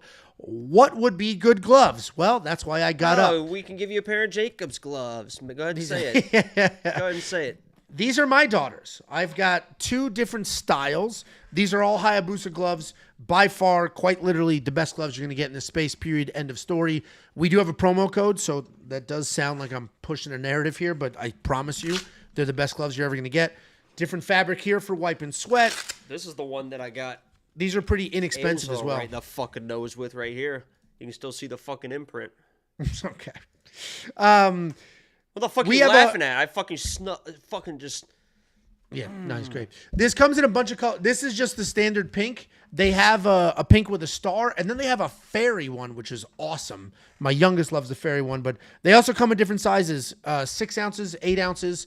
So, yeah, the Hayabusa gloves, promo code WWP, you'll get 10 or 20% off. I forget which one. And they just did that deal with UFC BJJ, so they got tons of cool shit. And then Unwell to $4.99. Have y'all ever fallen out for a while, like an argument where you got mad at each other and didn't talk for a while? I can't see that happening with the bond y'all have. Oh, I fucking get... He doesn't get Jacob mad at cuts me, me. but I Jacob fucking... cuts me the fuck off. What was the longest? Maybe like a week? Three or 4 days, maybe? 4 days? A week? Week and a half? 2 weeks? Angelo sometimes really pisses me the fuck off. You guys would think that The worst would be part the other is way it's around, not. but The worst part is this. I don't even do it on purpose. Like one time you lost it on me saying I was gaslighting you, and I was like, dude, I get in moods where anything will fucking set me off.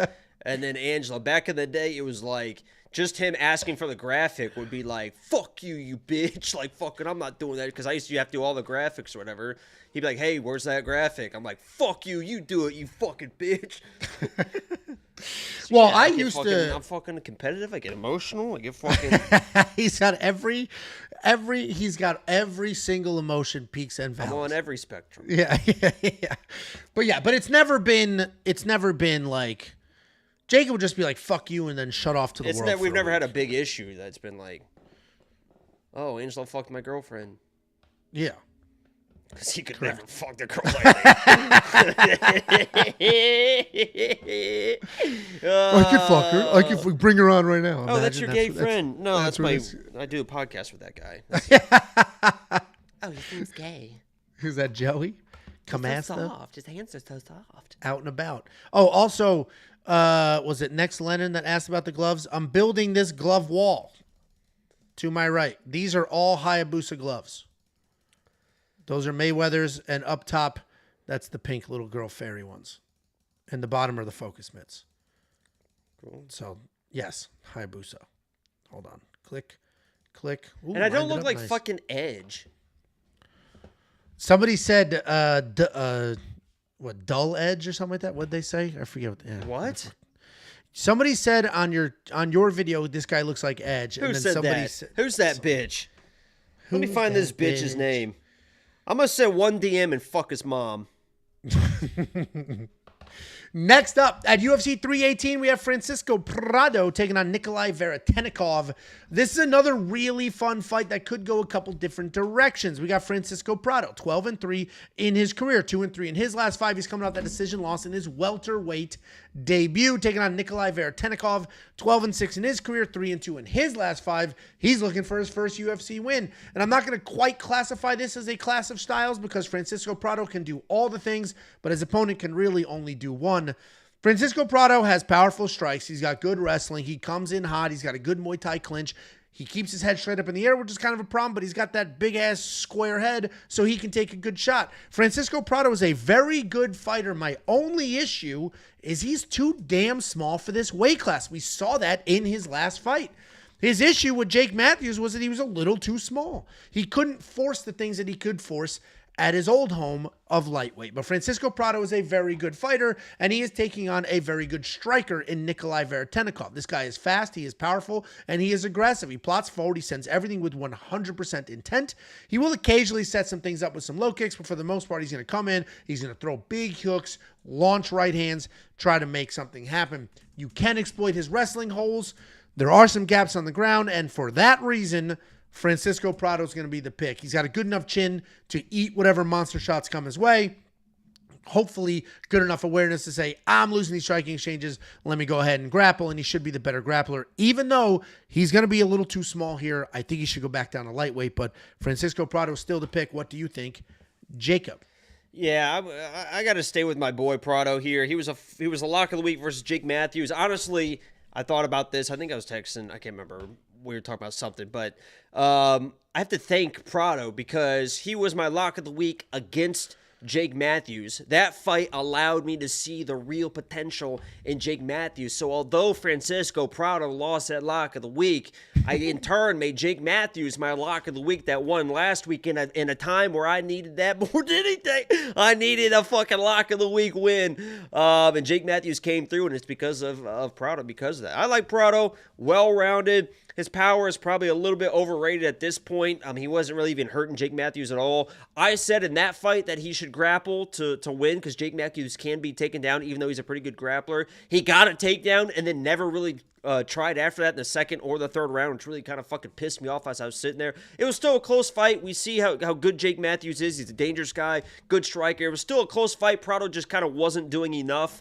And in this fight, he should just kind of be better everywhere. I think he's a little bit of the faster, cleaner, technical striker and should be able to handle himself in the wrestling and grappling if he needs as well. So I like Prado here. Unfortunately, I got to stay away from him until I see him get back in that winning column. This is a step down in competition for him, so it should suit him better, but I just need to see it before he's going to take my money. So I know that 145 is definitely enticing. Saturday for the live stream, we're definitely playing Prado in some way, but he's my pick, but I'm going to stay off it for right now. You're not worried about the size at all? I've never had any issues with people going about size. I bet. All right, well, we're both on the Francisco Prado side, and it sounds like we both have some reservations, but he Diana, should be... Please, everyone say, please, Diana, in the fucking chat. Please, Diana. She's on her way, and we just got to pray she makes it, man. Oh, you're talking about the... I was like, Belbita? Oh, God. Francisco Prado could be a sneaky good DraftKings play, though, at only $8,300. If he does get the grappling going because the striking is a little too intense, he'll get some points for takedowns, potentially find a submission down there, certainly some control time. $8,300 for Francisco Prado. Holy could make shit! some sense. She made it. No, this place, I didn't realize this place is fucking 25 minutes away. Diana's got a fucking... For a cinnamon roll? They have buy one, get one. And then I get the little ones, too. Those should be here. We'll still be live. You'll see them. Very excited to watch. Yeah, you're fucking probably nut all over yourself. No, I'm not a dessert guy. I don't know what that means. I'm serious though.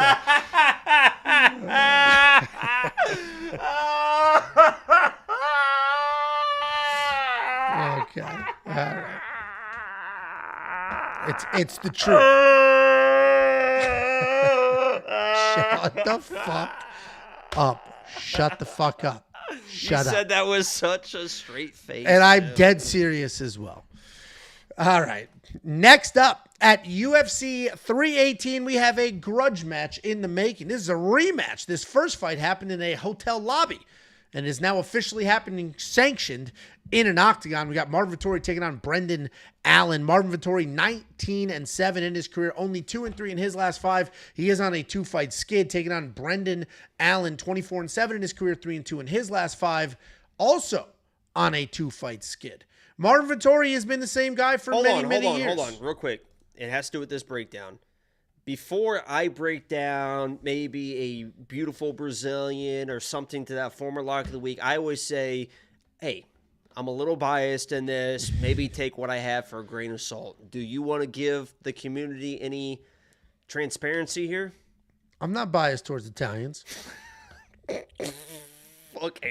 Okay, he's not biased, guys. Let's listen to the breakdown. Go ahead.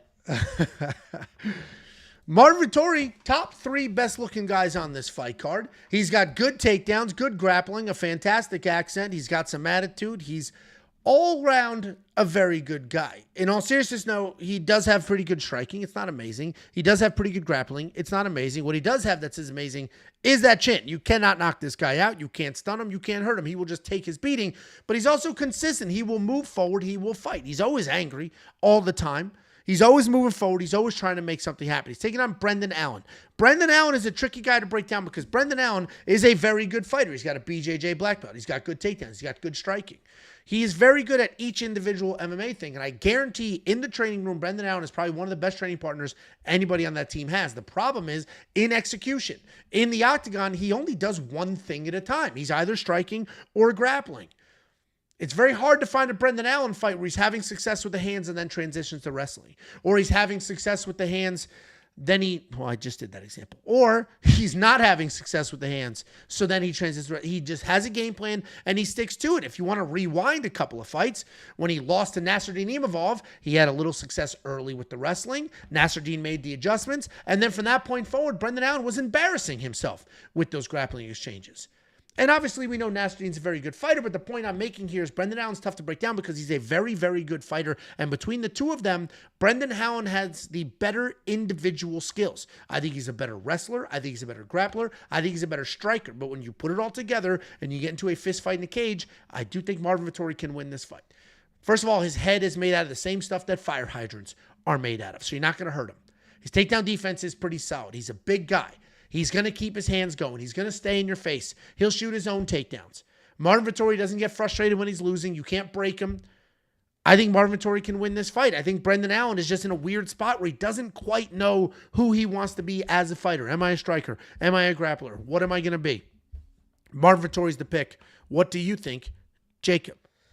Yeah, I just don't know what Marvin Vettori does better than Brendan Allen. I mean, he's got a better chin, but when you're Marvin Vettori and you don't really knock people out, that part doesn't really matter. Now, maybe he comes in, he's talking about, I think he lost his brother. He's doing this for his brother. He seems like there's already kind of an emotional fight between the two because of their past and their past issues and stuff like that. So maybe he comes in and gets a little bit aggressive. And what he should, he should.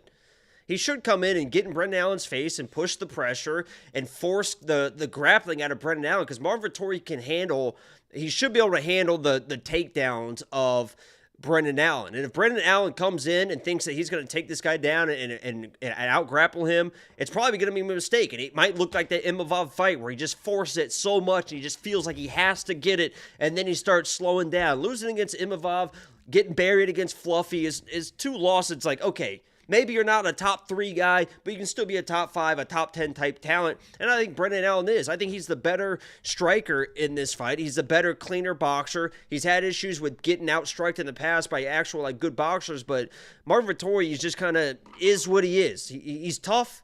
He's durable. He's going to probably be in every single fight. It's probably going to be a close fight. But I just don't think he's not better at anything than Brendan Allen. And what I do warn people as well is Brendan Allen's one of those guys that also doesn't necessarily need a takedown to use his grappling. He can push you against the fence. You're defending the takedown. All of a sudden, this guy swings over. He's on your back. And if he's on your back, guess what? He just won the round, and now you got to win one of the next two, and he might do it again. He's a guy that can just kind of climb your back and grab your back, hold you there to win rounds. He doesn't necessarily need like clean takedowns and stuff like that. So I'm on Brendan Allen here. I just think he's the better fighter. Maybe Marvin comes in with a little bit more pop and power and touches the chin. We've seen it fold before, but Brendan Allen's the better striker.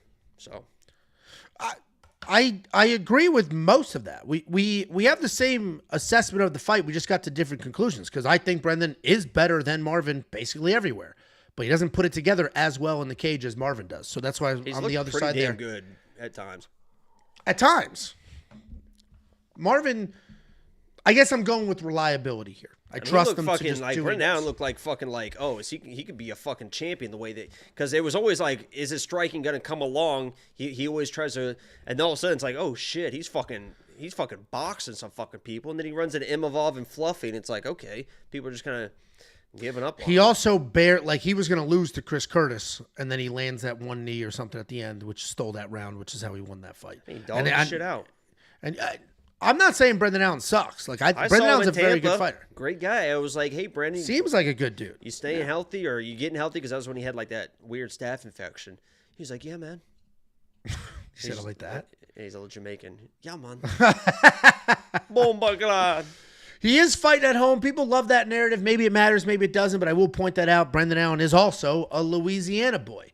And I mentioned this is a grudge match. These two of them got at it. I forget what caused the fight, but they went after it in a hotel lobby. Threw the most telegraphed right hand I've ever seen. And Marvin Vettori saw it. He wasn't like blindsided. Marvin Vettori like backed up, saw it coming, and still got fucking hit right in the face. And he did what Marvin Vettori does. Just fucking ate it. I mean, but he literally, Brendan Allen literally was like a fucking like a high school punch, and Marvin Vettori was like, oh no. And fucking just got slobbered with it. What's funny is Marvin, for an emotional Italian, was the more level-headed in that argument. Brendan was the one making a scene for no reason. Marvin's like, dude, bouncing. Chill, dude. What are we doing?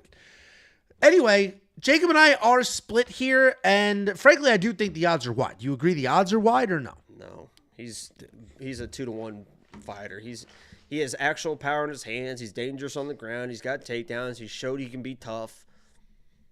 Dog shit out.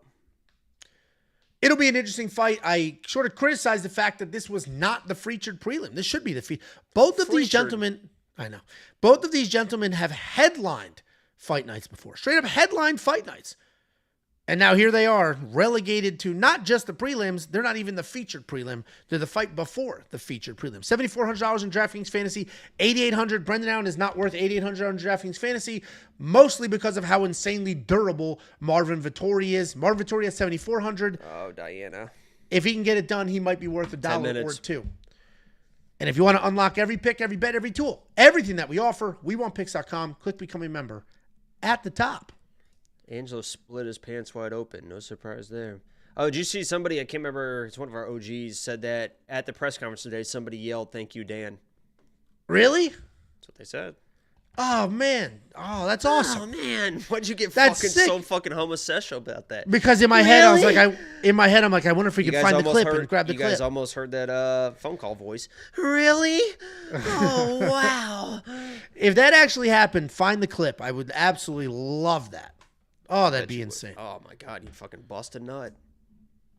I would. I have a frame. I have a digital frame in my office right now. Of your first busted nut? Every single person that I meet doing this, whether I used you for a vlog or we just took a picture, I put the frame is only those pictures cycling. So I would add, if even though I didn't meet this person, if there's a "Thank you, Dan" on a stream or some sort of clip, I will throw that in this frame and it'll repeat every single time. How old was your first nut? And Jesus is watching, so Jesus is watching. It was like 5th grade, the summer between 5th and 6th, and it's like an accident, right? I think you don't have an older brother either. I don't have an older brother. It's just sort of an accident. I'm not going to get into graphic details, but Accident. Yeah. You Just just sort ran of into happens. something and just fucking. No, your hands are in your pockets. You're just sort of fumbling around. You're like, that's nice. You're like, oh That's my nice. god, what's That's this? nice. Wonder what That's it tastes nice. like. That's nice. Oh God. The little kid. You don't know. You without older siblings, nobody teaches you. Next up, at UFC 318, we have Kyler Phillips taking on Vinicius Oliveira. Kyler Phillips, nicest hair, and somehow the nicest beard in this division, is 12-3 in his career, 3-2 in his last 5. He's coming off that decision loss to Robert Font, taking on Vinicius Lockdog Oliveira, 22-3 in his career, 5-0 in his last 5. He's coming off that decision win over Said Nurmagomedov. Kyler Phillips is also a sort of tale of two fighters because he has fights where he goes out there and he's an animal. He's all gas. He's no breaks. He gets after it. He throws a gazillion strikes. He shoots a million takedowns. He's got cardio 4 days. Or he can go out there, slow down a little bit. The striking's not quite there. The takedowns are from a little too far. Kyler Phillips is a good fighter overall. He has very solid individual skills. And like I said, a lot of it comes down to which version of him is going to show up. But when he's on and he's got his full gas tank of cardio, he looks very good. He was not on in his last fight. He's coming off that loss to Rob Font where he had a handful of takedowns, but he was way behind in the striking. And taking down Rob Font's kind of an easy thing to do, so that's not quite the accomplishment that some people think it is. He's taking on Vinicius Oliveira. This guy is fun as hell. He will charge forward. He throws everything at the wall looking for a finish. He can be sloppy, but he is dangerous. He's not just chaos on the feet, on the ground. He creates a mess there as well. He will just rain down strikes. He will look for submissions. He is winning fights with aggression. He is winning fights with forward pressure, with power, with creativity. He's coming off that win over Said Nurmagomedov where he showcased the toughness. He did get in a little bit of trouble there, but also the takedown defense. I broke this fight down a week ago, and Vinicius was minus 185, and I said, I feel like that's a gift. I feel like that's a gift. I think Vinicius is quite literally better everywhere, and I'm 1,000% sure this guy's an absolute savage dog. And here we are at minus 148. This line is tightening instead of widening. I understand Kyler Phillips is a guy that we have seen flashes of greatness out of, but Vinicius is the better fighter here, so Vinicius is going to be the pick. And the way he beat Ricky, the way he beat Said and then survived some trouble, I think we get more of the same here. Vinicius Oliveira is the pick. What do you think, Jacob? Yeah, I know both of these gentlemen very, very well. I have picked against Vinicius as my lock of the week when I had Bernardo Sopai. Obviously looked great early, ended up getting fucking brutally finished. Fuck, that was a tough, I was like, just survive, Brunno, or just give us a chance for a decision. Like the first round could have been a 10, and all of a sudden he was just fucking not with us any longer. Then I had Vinicius as my lock of the week before. That was the Said fight, I believe. I had him as my lock of the week. Kyler Phillips, I was the first person ever to start. Kyler Phillips was one of my first ever lock of the weeks, and I was all over Kyle Phillips to the point that his brother was sending me messages on Facebook of Kyler training in his garage, getting ready for his UFC debut. Messaging me being like, you're the only one talking, nobody knows how good he is. I'm like, I know how good he is and stuff. I fucking love Kyler Phillips and the way that he fights and stuff. But the issue in his fight, I even picked against him. I had Pedro Munoz as my lock of the week versus Kyler Phillips because I said Kyler Phillips fights the exact same way every time. He does all the flashy shit early, the spinning stuff, the wheel kicks, all the fucking crazy stuff, the footwork back and forth. He looks amazing. He'll about even get a takedown or two, and he looks good in the grappling. You're thinking, holy shit, how good is this guy? And then the second and third rounds, if he cannot get the takedowns, he will start fading in fights. He needs those takedowns in the second and the third rounds to kind of give himself the breath because all that movement, he wears himself down. Then he shoots a takedown. If he gets it, he has good enough grappling to keep control and win the round, but if he doesn't, he gets in big fucking trouble. Well, because of him always slowing down, I'm like, oh, Pedro's a fucking durable guy. He can withstand it early, then he'll start taking over. And for whatever reason, in that fight, Kyler Phillips had the best cardio I had ever seen in my life. And that's why we watched that together, and that's why fuck? I'm like, he's gonna slow down. They just never slowed down. And that's why he was a fucking minus 700 favorite versus Rob Font, because people were like, holy shit, he finally put it all together. He's got all the striking, he's got the wrestling, now he's figured out the cardio. He came in and fucking did exactly what he normally does. Had a good first round, couldn't get the takedowns, end up losing that fight as a minus 700 favorite. If you can't get the takedowns in the second and third round against a guy like Vinicius Oliveira, you're going to get fucked up. And I don't think he can get those takedowns against Vinicius Oliveira in the second and third. Vinicius might get taken down, but this guy is fucking works. He makes you work, even if you take him down. The guy's fucking huge. He has that Alex Pereira presence when he's striking because his hands are low. He kind of just plots at you. He's so big as a 135er. He just kind of eats everything, and he seems a little bit maybe autistic, which seems like a great base for MMA. I fucking love this guy, Vinicius Lock Dog. I've talked to him a few times on Instagram and stuff. We were actually supposed to meet up after his last fight because he was my lock of the week. Oh, that was the Ricky Simone one. I made him the video. I was able to talk to him. He was messaging me. We wanted to meet up after the fight, but it got a little bit too late. Blah, blah, blah. I love Vinicius. He's going to get it done. He's one of my biggest bets. It's just a bad matchup for Kyler. Kyler's going to beat a lot of people. It's a bad matchup. Unless he lands something crazy early, he's probably just going to wear down. If Vinicius builds as fights go on, Kyler starts fading. It's a recipe for like a second or third round finish for Vinicius. Yeah, Vinicius outworked Ricky Simone. He didn't just beat him with like beautiful takedown defense. He outworked him. Yeah, he outworked Bernardo Sampaio. Yeah. He outworked Saeed. I mean, he is a fucking tank. No, Vinicius is very good. I am on the Vinicius. I have a straight up money line on Vinicius. I didn't want to parlay it. I was just like, you know what? These odds aren't crazy. Straight money line. My biggest bet of the week. I just have one unit. I think you have a little more. But yeah, I just went straight money line bet on Vinicius because I think he gets it done. $8,500 in DraftKings Fantasy. That could be worth it. Run through his fight history. I don't know how many offensive takedowns he'll be shooting, but Vinicius can definitely land clean. He can make some stuff happen. Certainly, he could potentially find a finish. Kyler is pretty durable. He's hilarious, too. Anytime he messages me, a lot of times he'll send me voice messages, and they're always fucking hilarious because he's teaching himself English and stuff, too. So, obviously, it's not great, but he's obviously trying, which is awesome because it's very important to market yourself and stuff. He's a funny dude. If he became somebody in this division, dude, it would be fucking incredible. And he's basically like a win or two away from being a guy. Yeah, I mean, he has not had an easy path in the UFC, and he's done all the things he's supposed to do. Vinicius Oliveira, $8,500 in DraftKings Fantasy. Give that a look and go ahead into the website and see what the optimizer has to say about that. See what the simulator has to say about that. My God. Unlock every pick, every bet, every tool. WeWantPicks.com. Click Become a Member. At the top, couple of Super Chatterooskies, $6.66. Jesus Alex. Y'all need to hit a big parlay and use the winnings to come to Chicago. Listen, there was a part of me that really wanted to go to UFC 319. That's going to be a phenomenal card. I just don't know. Just so much damn travel. And Jacob and I are going to Noche UFC, which is just a few weeks after that. I don't think I'm going to make it to Chicago. With your wife and me? So fucking expensive, dude. I think the Fluffy and Roman ones, they reduced them to $1,750, so $3K for two people. It's just so much. I'll ask Tiff. She does love Vegas, but it's just so much. Because there's only 2 Apex cards until probably maybe even the rest of the year because it's through October, I think. And they might do 1 in November, but usually December they want to end with a bang with no Apex cards too. So there might only be 3 Apex cards all year. And people are like, oh, the Apex is going away. They're expanding it, guys. The reason why there's not a lot of Apex cards is because they're literally expanding it. And it's supposed to be, I think it should be better for the fans, like a little bit more fans and stuff. So hopefully they're actually kind of cool. But if you get the audience noise, it's unbelievable. The problem is it's just literally too quiet for TV viewers. That's the issue. It's just too quiet. Dubberson, 00, my girl cheated on me. And to try to get back... She got me 2 tickets to UFC 318. I'm down, but listen. Oh my God, go take to UFC. The tickets and take a buddy. Go.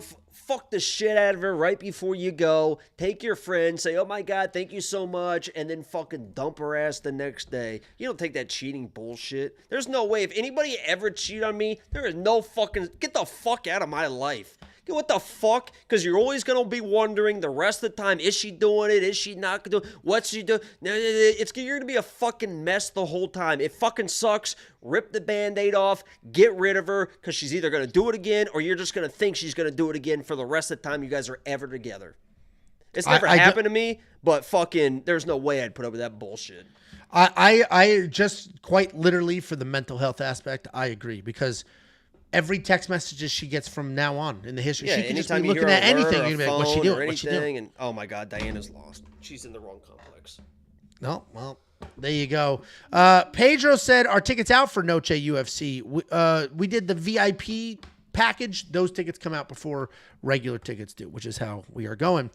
Guys, if you want $50, we'll send you $50 to your Venmo, to your PayPal, to your Cash App. The only thing you need to do is use our affiliate link. It's the easiest thing in the world. WeWantPicks.com/bets. Use any one of those sportsbook affiliate links. Sign up, make an account, make a deposit. We will get paid a one-time commission, and so will you. We slice off $50. We send it to you. You help us, we help you, and it's just a whole, everybody's in the circle making stuff happen. WeWantPicks.com/bets.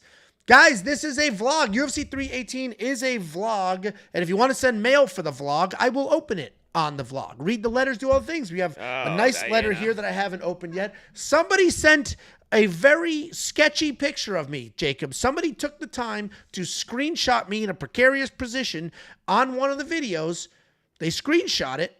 They printed it, they put it in a frame, and they mailed it to me. And the only reason I opened it instead of waiting for UFC 318 is because the frame broke and I could hear glass banging around. Check out the vlog. It'll be out this Sunday. And if you want to send something for not only UFC 318, but 319 or any other vlog that we film, We Want Picks, P.O. Box 406, Prosper, Texas, 75078. Don't forget to check out all the tools on the website. People want to focus on the bets, and while those are wildly important, we have spent time. We have somebody coding, building tools, writing languages to build tools from scratch that are on the website exclusively for premium members. One of those tools is the Fight Simulator. It simulates fights 100,000 times, gives you those individual data points as outputs, gives you the winners of those simulations. It'll even build DraftKings or FanDuel fantasy lineups for you. We have a tape index for those of you who like to watch tape. Do your own tape study. Watch the fights. She's on foot at the wrong complex. Send her a message, you dumb dick. Oh my God, Diana. Pretty easy problem to solve. The tape index, for those of you who like to do your own tape study, we got it all lined up for you, ready to go. You get every fighter on the current card or future cards. It'll line up their full fight history, tell you who they fought, if they won, all that information. Little red play button, click it, video will pop up. DraftKings Optimizer is now just an optimizer because it will also build FanDuel lineups for you. And all of that and a million other things I didn't mention because I'm trying to be slick Ange, fast Ange. Figure it out, Diana! Available for an entire month. WeWantPicks.com. Click Become a Member at the top. You'll unlock all of it for UFC 318, UFC Abu Dhabi, the 2 fight nights after that. And don't forget, we do have a toll-free number. It is 866 She's just sitting at a closed gate. Just send her a sitting message, there. moron. You got to figure it out. She's got to figure it out. She's got to figure it out. You can't just fucking hold people's hands their entire lives. That's what happened to you. You're going to be the one with the soggy Oh my ass. God, she's driving away. Don't you want her to drive away? You said she was in the wrong complex. Oh my God, but not this way. Oh my God. Well, she only did this 17 times. Leave us a message, whether it's a fight prediction, a fight reaction, thoughts on whatever you want to do. Leave a damn message. 1-866-WE-WANT-PICKS. That's 866-939-2687. And as I mentioned, Jacob and I will be at Noche UFC. That is in San Antonio, Texas, I believe September 13th. So we're about a month and a half away, or sorry, a little more, almost 2 months away. We will be there. Say hi to your boys. We haven't quite figured it out. We might post up at a bar somewhere, have some drinks. We might do, I don't know what we're going to do, but we will be there. Start planning on hanging out with the boys at Noche UFC. She's in a place I didn't even know you could drive. I think she's on the train tracks. She's just in a field somewhere. All right, well, I'm going to keep moving. We'll see when you get this food. Next up at UFC 318, we have the main card opener. We have Michael Johnson taking on Daniel Zellhuber. Michael Johnson, 23-19 in his career. He is 3-2 in his last 5. He's coming off his first knockout win in 3 years, taking on Daniel Zellhuber. 15-2 in his career. 3-2 in his last 5. He's coming off that decision loss to Esteban Ribovics. Michael Johnson's a guy that we've been watching forever. He's been around since the early days of this modern era of the UFC. He's got good striking. He's fast. He's athletic. He's got high fight IQ. He has fought more former world champions and more title challengers than anybody I could possibly think of. He has fought multiple generations of fighter. Overall, he's a busy striker, has okay power, nothing spectacular, but he has an 81% takedown defense, which is very impressive when you consider the people he has fought. He's coming off that knockout win over fellow old man Atman Azaitar, where they both were just swinging wild, and Michael Johnson happened to be the one that connected. He's taking on Daniel Zellhuber. First of all, this guy's tremendous for this weight class. He's an impressive striker. He's got an aggressive and dynamic style, incredibly long limbs. That gives him power. That gives him range. When he's grappling, that gives him leverage. Despite those long legs, he does have solid takedown defense. He does a really good job kneeing and striking his way out of those exchanges. If he is taken down, he's going to wrap you up. He's going to try to make some stuff happen. He's got a great chin, impressive composure. We just saw him have to stay composed in that loss to Esteban Ribovics, where he had some trouble in the third, but we saw the toughness. And that was a fight where, frankly, I got a lot of respect for him in the loss. He lost that fight, but I was like, damn. Daniel Zellhuber is good. And for those reasons, I think he wins this fight. This is a great bounce-back fight for him. He's fighting an older guy, somebody that he should be able to showcase against. He should be faster. He should be light years ahead of him in basically every single exchange except just good old-fashioned old man fight IQ. Daniel's going to be the pick. I think he gets it done. Obviously, these odds are starting to widen a bit, but I'm loving Zellhuber here. Jacob, why don't you go ahead and break down this fight? What are we doing on the board?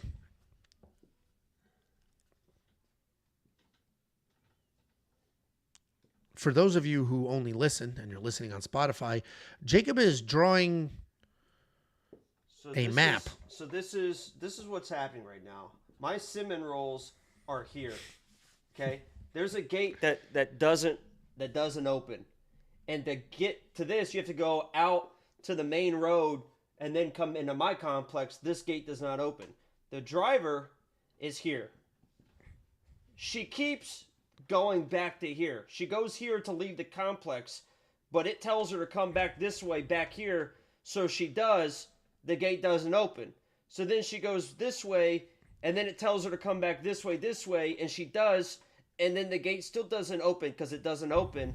And then she drives this way, and it tells her to come back, and she just keeps going to the gate. I don't get what's happening. Why don't you send her a message? I did. And she said, okay, got it.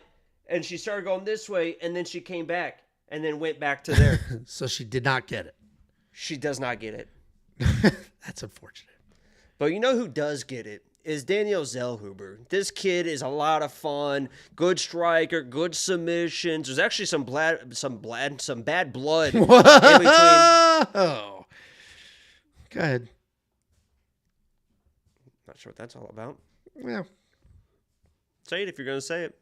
I don't know where you're going, but you some blah. And I was like, oh. That's where your mind went, Angelo? You're the one saying it. Telling. There's some bad blood. For whatever reason, Michael Johnson has taken exception to Daniel calling him out for this fight. He said, I'm going to have to teach the young kid a lesson. They were going back a little bit. At the press conference today, Daniel says, shut the fuck up. And then Michael Johnson called him gay because he wanted to fight one of his heroes or something. He was like, I bet you grew up watching me. He's like, actually, you wanting to fight me after watching me is kind of gay, bro, or something like that. It was actually kind of a funny exchange. It seems like a fun kind of back and forth. But Michael wants to come in and teach the young kid a lesson, and Michael is definitely capable of doing that. I'll be honest. I have buyer's remorse with Zellhuber. I know he's the better striker, and Michael Johnson is who he is, but Zellhuber at times can kind of take his time. He's not a guy that's going to get crazy overwhelmed, even if Michael gets him in trouble. You saw that versus Ribovics. Ribovics was my lock of the week versus Zellhuber. He was in some big trouble, but he never just kind of, bit down and tried to throw back. He knew how to stay safe. He stayed poised in the pocket. That's what I like about this, because even if Michael is able to bring in the good Michael Johnson, the veteran savvy, and get this kid in trouble, he's shown that he won't get rattled in those positions in a big fucking fight at Noche, all that type of stuff. So I like Daniel. He should be able to win, but sometimes he does stay a little bit too technical, a little bit too pointy. It made sense. Point fighty. Point fighty. You had it right the first time. All right. He'll be a little too point. I'm fucking done now. Well, Jacob works on that stroke. Let's work on. Oh man, I'm not gonna. Okay. She just sent me a message. I am coming. What letter? What was the second You and letter? me What both, was it? Diana, What was it? because she's right outside, baby. Let's go. And I almost made a stroke joke. The three of us are aligned. Bring Diana on stream. Listen, Now say, 9,500. what did you say? Because I thought you were married. And you said what now? I said I almost made a stroke joke. You said get Diana on stream. You trying to see some boobies or something? I don't know. Fucking Let's find pervert. out. Maybe they're worth seeing. Maybe they're not. Let's see the profile. No, don't. We're not going to show Diana's face there. What is this guy's issue? Michael Johnson, I don't know. He has a major issue with Daniel Zellhuber in the way he called him out for this fight. Daniel Zellhuber is $9,500 in DraftKings Fantasy. He is going to need to fight a finish to be worth that money. I don't quite know if he does, but if you want to go ahead and shoot that shot, I do think Daniel Zellhuber wins this fight. I'm pretty confident in him to win this fight, but a finish, Michael Johnson's old as shit. We've seen him stiff as a board in the last couple of years, but he is still very good, and he has fought. When I tell you everybody fought Khabib, he fought Dustin, he's fought He everybody. literally beats everyone he should beat and loses to everyone he should lose to, essentially. Correct. Former world champion. Like he's Yeah, and he's not losing to bad people. I mean, literally, everyone that you would think, like, probably beats him, usually beats him. And every time you're like, Michael should beat this guy, he usually fucking beats him. Yeah, so he's not full-blown washed at this point in his career, despite being old. How and old having, is he? It's like 38. 39. And he's been in some wars. He's been And in Zellhuber's wars. got a fucking... Have you seen the size of the head on this guy? My God. Hold on, I got a picture here. Just a second. Just a second, Angela. Just a second. Just a second, Angela. While he's doing that, you can go to Look at this, WeWantPicks.com. the size of his head, man. He's a big kid. It's not that big of a head. What? It's not even bigger than Michael Johnson's head. Are you fucking stupid? Are you? No. WeWantPicks.com. Click Become a Member at the top. Stupid is as stupid does. Next up, at UFC 318, we have Dan Ige taking on Patricio Pitbull. Dan Ige saved UFC 303, and that's what spawned the Thank You Dan chance. Is 19-9 in his career, 2-3 in his last 5. He's coming off that finish win over Sean Woodson. We'll talk about that at another time. That fight still gets me fired up. Taking on Patricio Pitbull, 36-8 in his career, 2-3 in his last 5. He is looking for his first ever UFC win, and that's because this is only his second ever UFC fight. Dan Ige is a guy that we've broken down a million times over. He's a good kickboxer. He is tough as nails. He's got a never say die attitude. He's not particularly amazing at anything, but you can count on him to show up ready to go on fight night. So much so that I mentioned he saved UFC 303, and that's because that guy stepped up on 5 hours notice to take on Diego Lopez in the co-main event. Dan Ige is a guy that's been flirting with the top 5 of the division. He consistently fights these very good young up-and-comers. He's now finally fighting somebody a little older, somebody on the back 9 of their career instead of on the come-up, and that's Patricio Pitbull. Patricio Pitbull is a phenomenal fighter. If you don't watch Bellator, you don't recognize the name. He's one of the best Bellator fighters we have ever had. He won his first ever tournament in 2013. He defended or won the belt 16 times from that point forward. He fought for belts in 3 different divisions. 2 of them he earned and defended. He has fought some of the best to ever do it outside of the UFC, but finding success inside the UFC has been a little tougher. Patricio Pitbull's got good, powerful hands. He's got good wrestling. He's aggressive. He's got good jiu-jitsu. I fell for the Patricio Pitbull trap in his UFC debut. I thought he was going to beat Yair Rodriguez. He didn't quite do that. He did have some moments of success. You saw a takedown there. He's insanely tough. He's a durable guy. I think Patricio Pitbull is certainly primed here to win this fight. I'm going to pick Dan Ige only because Dan is so insanely tough. Dan will get after it. Dan's not a guy that you can break. And Dan's also not 38 years old like Patricio is. But I think Pitbull is a great underdog here. I actually have 2 bets on him as an underdog. I have Pitbull win inside the distance, decision, no action. I fully expect that to get refunded. All that means is if Pitbull finishes Dan Ige somehow, I'll get paid. But if he doesn't, I get a refund on the bet, which I expect. And then I also have Pitbull plus 3.5. I do think this could be a fun back and forth 29-28 style fight. Pitbull is still a very good fighter despite being a little older. Dan Ige is going to be the pick, though. I was going to fucking give it to you, and you took the biggest goddamn bite. Jesus, dude. Did you see it? Yeah, it looked fantastic, but like you literally took a bite the very could second. not. I was Jesus, dude. Yeah, it's your turn. Smackers. Excuse me.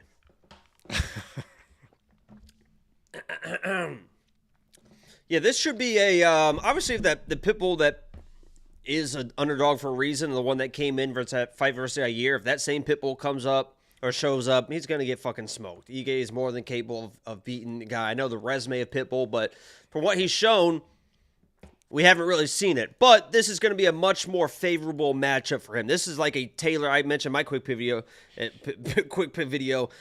if you agree that this is probably, if anybody in this division, it might be like the tailor-made matchup of a style that Pitbull can win. Because Ige will give him a chance with that boxing, maybe a takedown or two, but it's probably going to come down to the boxing. He was definitely thrown off by the length and the kicks of Yair. When he was able to close the distance, you saw he still has that hand speed. I mean, he landed a few shots on Yair, but ultimately the length and the kicks of Yair really kind of threw him off. He looked completely unprepared for the fight for whatever reason. This is a more favorable matchup. I'm going to take a little bit of a flyer here as a pick. I'm not going to bet him because I can't, Dan Ige is my guy. I was a big fan of Dan Ige. 303, we were there when he was short notice, and I was like, oh my God, thank God for this guy, Dan Ige, for stepping up. I know there's a lot of haters in the crowd trying to root for him to get finished and all this stuff, but I was like, thank you, Dan, for what you did in that fight. Yeah, I'm going to take Pitbull here just because this should be the type of fight that he wins. But if he loses, I'm not going to be crazy surprised, and I haven't put any money on him, so who really cares? Yeah, I care. I agree. This is a fun fight. This is a great matchup. Josh Thompson, do the bad take stuff with him. He said from the jump when they announced they signed Pitbull, he's like, he should be fighting Dan Ige. That's the fight we should be doing, not Yair Rodriguez. That's so smart. Good for Josh. And then I agree, because now here we are with Dan Ige fight week with Patricio Pitbull. It's a great matchup. It is a winnable fight for Patricio Pitbull. It's a winnable fight for Dan Ige. Is that some sort of clause in a contract or like your weird friendship or something that you have to name drop him once a... Nobody knows who that is. Well, first of all, I was just referencing the matchup because him and I talked about that matchup on camera several times over, and I was saying this is an exciting matchup. Does anybody with in this chat know who Josh Thompson is? Yeah, with an L. What is it? Did you just get one single... You want to call me fat? Did you get one single... cinnamon roll delivered? That's it? Just one? We already went over this. It was buy one, get one free, and I got another one too. How much did you spend? It's like $18 or something. Delivered? With tip? I don't know if Diane's going to get a tip tonight. We'll have to... Here's the reality. This is a fun fight. DraftKings-wise, if Pitbull wins, he will absolutely be worth that salary. Dan Ige actually does not score very well in DraftKings Fantasy. Certainly, he found a finish in his last fight, but it wasn't great. It wasn't great. It was a random, still standing stoppage that probably shouldn't have happened. I don't think Dan Ige is going to be worth the DraftKings money, even though I do think he wins his fight because I think it goes to a decision. Damn. 2 cinnamon rolls. If you do want to check out every single pick, every single bet, every single tool, every single thing that we offer, it is only $10 for an entire month. WeWantPicks.com. Click Become a Member at the top. I mean... You're going to be like Dre from Dallas. Go, here, damn, here. And then eat it in one bite, the whole thing. What? That guy's the best. What are you talking about? Dre from Dallas, man. The way he eats food, he shares it with the camera. The guy's the best. Next up, at UFC 318, we have the featured fight of the evening. We have Kevin Holland taking on Daniel Rodriguez. This fight was supposed to happen years ago. Instead, was it Chimaev that missed weight? Is that what fucked that whole card up? Yep. Chimaev misses weight, so they have to shuffle the whole thing around because Nate Diaz is like, I'm not fighting that fat shithead. So then Kevin Holland fights Chimaev. Daniel Rodriguez fights... Did he fight Nate Diaz? I think he was out. I think he was the one that was out. He got screwed? Yeah. Who did Nate end up fighting? Probably anyway. He fought Tony Ferguson, didn't he? Yeah, and he beat him. Yeah, it was his retirement fight. Not a retirement, like his last fight in the UFC. Oh, basically his retirement. He hasn't fought since then.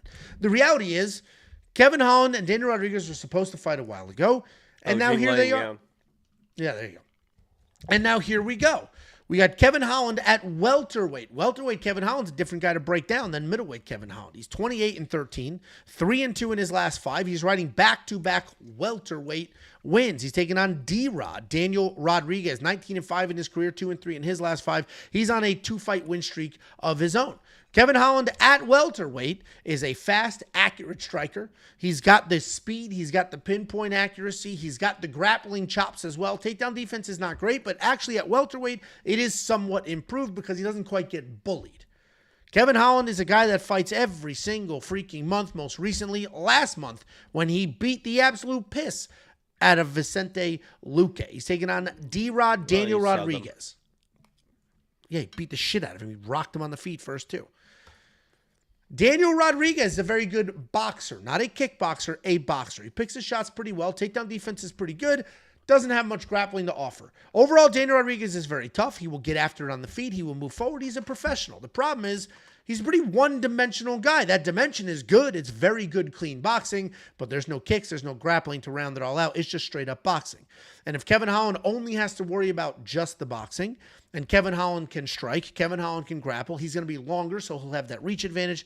I think Kevin Holland wins here for all of those reasons. I trust a welterweight Kevin Holland. It's middleweight Kevin Holland that you can't fully trust. Welterweight Kevin Holland, this new version who's in Houston instead of Fort Worth, this new version that seems to be grinding and doing what he's supposed to do. He was in Fort Worth for his unembedded. Well, he bounces between the two. He drives to Houston for like 3-4 days of training and comes back instead of just doing his entire fight camp up here. Kevin Holland is going to be the pick. I believe in him. I trust him, and I know those are crazy words to say. What do you think, Jacob? Yeah, the issue for D-Rod here is he's a very technical striker, but he's very stiff and kind of stationary. There's no real footwork fluidity with a guy like D-Rod. He's got nice kicks, a nice high kick that he'll throw sometimes. And I like D-Rod. D-Rod's a former lock of the week. Obviously, Kevin Holland, former lock of the week as well, unfortunately, against RDA when he kind of got ran through a little bit. So I know these guys well. It's just the fluidity and the way that Kevin Holland's able to strike, the footwork, the evadability of Kevin Holland. I think that D-Rod just not going to be able to really find Kevin Holland. Obviously, if D-Rod comes in and brings in like the Jack Della Maddalena game plan, force Kevin Holland against the fence, and sometimes he will kind of play that too much defense, not enough offense. That's what was happening against Jack Della Maddalena. But Jack Della Maddalena is kind of that next level of a boxer, can really kind of cut you off with the footwork and also with the hooks and stuff as well. D-Rod's a little bit more tight with the 1s and 2s, so I just don't think he's going to be able to fight Kevin Holland. I know a lot of people are playing Kevin Holland inside the distance, knockout or chasing the sub again. Tough. It just seems like so many people are on that he might just win like a 30-27. So, $9,300 in DraftKings Fantasy is only worth it if you think he can Vicente Luque his way through this. Yeah, you got that signed D-Rod. He doesn't work with that weed company anymore. Wasn't there like Jesse. a big fallout? Oh. No free I could be sponsors. wrong. Maybe I'm misremembering, but I thought it was That's like autographed by D-Rod. Jesse got me that. No, D-Rod's sweet. D-Rod, you and I talked about this. If people go rewatch my Lock of the Week D-Rod video, we might get canceled. Yeah, that's right. D-Rod is sweet. He's an old school fighter. Weren't we just talking about why the UFC doesn't have finishes anymore? Because there's not fighters, they're just athletes. D-Rod's a fighter. D-Rod's a fighter. He will scrap. He will get after it. He's not afraid to get hit. He's not afraid to hit you. He's not trying to play some technical athletic. He's actually an underrated jiu-jitsu, too. Yeah, he just doesn't put himself in positions to use it. Yeah, I like D-Rod. He's a cool guy. Should be a really fun fight. $9,300 in DraftKings Fantasy. Like I said, that only makes sense if you think Kevin Holland finishes here because he's not going to score a ton of points just in being a little bit better. He was either high as as shit or he really doesn't know anything. But they were asking him about the champion and Jack Della Maddalena and who's going to get the title shot and this and that. And he was talking about that, and he couldn't remember he said Jack Della Maddalena's name correctly somehow because he didn't know who he was talking about. And then he was like, yeah, he won the belt off, he couldn't fucking remember Bilal Muhammad's name and stuff. It was pretty funny. Was he joking? No, he was just being like, he was like, oh, I think he was fucking ripped. He could be. But you would be surprised he looked at somebody off stage, he's like, oh. Yeah. And he's got those fucking big-ass veneers, too. you would be surprised how many fighters don't really follow the sport as closely. But this should be a really fun fight if you want to check out every pick, every bet, every tool. We have an artificial intelligence. We have 5 different cappers giving you their picks and bets. All of it available right now. WeWantPicks.com. Just click Become a Member at the top. Oh, look, a mid-roll. Don't forget the tape index. For those of you who like to do your own research, we've got all the fights lined up for you. You don't have to be digging through the depths of Fight Pass hell. We've got it lined up for you. You select your fight card, you select your fighter, you get their full fight history, little red play button, you click that, boom, video pops up. That is available Boom, bop, on beam, the website. boom, beam, bop, bam. Pow. Next up, at UFC 318, we have the co-main event of the evening. We have Paulo Costa taking on Ramon. And I know it's Ramon Kopylov. Paulo Costa 14-4 in his career, only 1-4 in his last 5. He is coming off that very boring fight with Sean Strickland, taking on Roman Kopylov. 14-3 in his career, 4-1 in his last 5. He's coming off that very late finish win over Chris Curtis that Jacob and I witnessed live and in person. This fight was supposed to happen at 317, and they moved it. They just moved it. I don't think anybody was hurt, or if they were, it wasn't public. They just moved this fight card, or this fight, to this card. And this is a very good co-main event that matters quite a bit. Paulo Costa is a good fighter, and between the two of them, he's probably the more well-rounded fighter. First of all, I think he's the best-looking guy on this card. I think he is better looking than the Versace model we broke down earlier. Second of all, Paulo Costa is a guy that will stand there and slug it out. He is not afraid to hit. He is not afraid to get hit. He's a guy that can knock you out on the feet, but he also has very good jiu-jitsu. He's big, he's strong, he's got good wrestling. And despite him getting tired, which he does do, he continues to move forward, continues to try to make it happen. He almost knocked out Robert Whittaker just 2 fights ago. Fuck!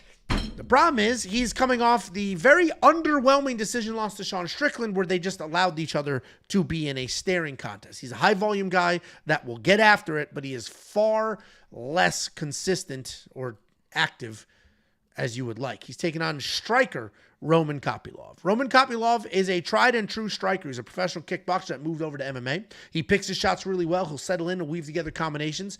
His UFC record is 6-3, and those 3 losses are only to people that were able to take him down consistently. Everybody else, he's smoked. He has an 87% takedown defense. He probably doesn't need it in this fight, despite the fact that Paulo Costa is a better grappler. Paulo Costa is a better wrestler. Paulo Costa is the better MMA fighter in this matchup. But why do you say Paulo?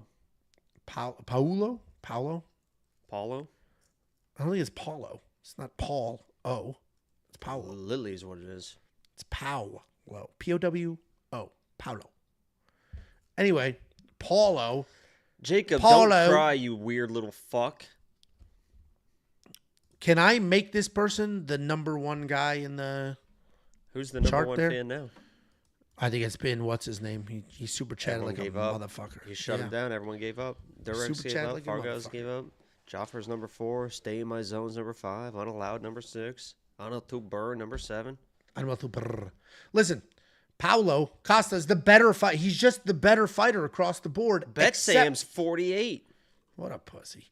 He's a better striker everywhere, the better overall fighter except striking. And you would think that somebody would come into this game plan and say, you know what? I'm the better wrestler, so let me just wrestle. I'm bigger. I'm stronger. I have more MMA experience. Let me use all that. But he's not going to. He's going to come in here. He's going to slug it out. They're going to be swinging like crazy. It's going to be a fun fight. It's not going to be a very smart fight. And because of that, Paulo Costa is going to lose. Roman Kopylov is going to be the pick because he's just the better striker and what I expect to be mostly striking. But if Paulo comes in here looking like a Nurmagomedov, then great for him. It is better for the UFC if Paulo wins this fight. He's a marketable guy. He's fun on social media. All his fights are exciting outside of Sean Strickland. But I just don't see it happening because he is going to be exciting. And this is not a fight where exciting is going to help him. What do you think, Jacob? Yeah, maybe I'm a little bit biased here because Paulo is a former lock of the week. I had him as my lock of the week against Robert Whittaker and fucking almost wheel kick landed. The wheel kick landed, and then he didn't quite follow it up the way I wish he would have. End of the round, he ends up losing that fight by not doing enough. He comes in against Sean Strickland, loses that by basically just not doing enough. Marvin Vettori fights almost kind of the same way, and he's talked this week, and he seems pretty fired up. And maybe I'm just buying into the hype or whatever. My pick is going to be Kopylov. He's the better striker. He fucking his finishing ability is really kind of unreal. Even that Caesar fight or Caesar whatever, he fucking sat that guy's got a fucking concrete fucking head, and he fucking sat him down like it wasn't shit with like a clean fucking right hand. He is accurate. When he fucking throws, he throws with intent. And I know that Paulo's a fucking durable guy, but I think that if anybody's going to put him out cold, it could be a guy like Roman. But Paulo is also a guy that has shown durability, and if he can extend the fight, Paulo is a guy that has also shown very good cardio, either 5 or 15 minutes, whatever it needs to be. He can go 3 rounds, and he can start building into the second or third round, where Kopylov, a lot of times we see him fading in the second or third round. So this fight could get very interesting. I initially looked at it like everyone looked at it. They saw the matchup, and they're like, oh, Kopylov wins. He's a better striker. That's all it comes down to. But Paulo talking about being that aggressive style, if he can keep the pressure and the aggression and stay durable enough to extend this fight, he can start taking over this fucking fight. He is more than capable. I know he's got some losses and stuff, but he's fighting durable people in their own right.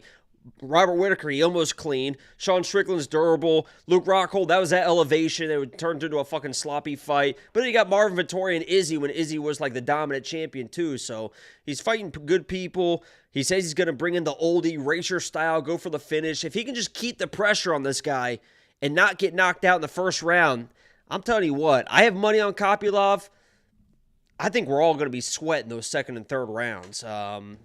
Kopylov fucking starts fading. He's a tough dude. I mean, he's a fucking tough dude, but this fight could get fucking... This has like a fucking split almost written all over it, in my opinion, but Kopylov's my pick. Yeah, I mean, it definitely could be Paulo. Somebody commented saying Paulo has shown he has no dog in him. That's crazy. We've seen dog in him. Like, that's a crazy... Go watch the Luke Rockhold fight. Sloppy as fuck, but like, Paulo's got dog in him. Obviously, if you go watch... just the Izzy. He got drunk. He literally was hungover. He drank a bottle wrong. Because it's outlandish to cut that kind of weight and then rehydrate with wine. Are you fucking stupid? Ilya did. The answer He's is a world yes. champion. Ilya didn't drink a whole bottle. Yeah, he did. What are you laughing at? He literally did. His nutritionist said, slam a bottle. It'll dehydrate you, make weight, you're good to go.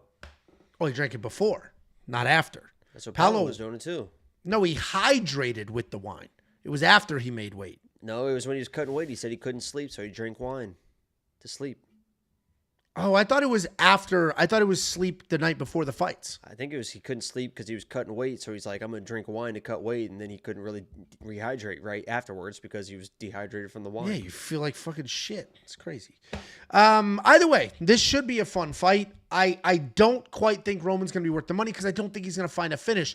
Now, if you are on that Paulo Costa side and you think he will work in some grappling and use that size and his physicality and can have success, then he could be worth it. Even that Robert Whittaker fight, he scored like 60-something points in a loss, something like that. I'm not remembering the exact number correctly. So there may be something here to using Paulo Costa in a lineup or two. Depending on how this card goes, you might need a loser in your card. If you go look at the UFC 317 card, the perfect lineup you could have built with DraftKings Fantasy, there was a loser in that lineup because that's just how I think these there's a things work finish, sometimes. man. I just think there's a finish. I think Paulo's going to bring the pressure, and either Roman's going to fucking knock him out because he hurts everybody. And he's really good at those, like, okay, you're bringing pressure, and then he just fucking sits on a right hand that it's like, holy shit, that was fucking fast.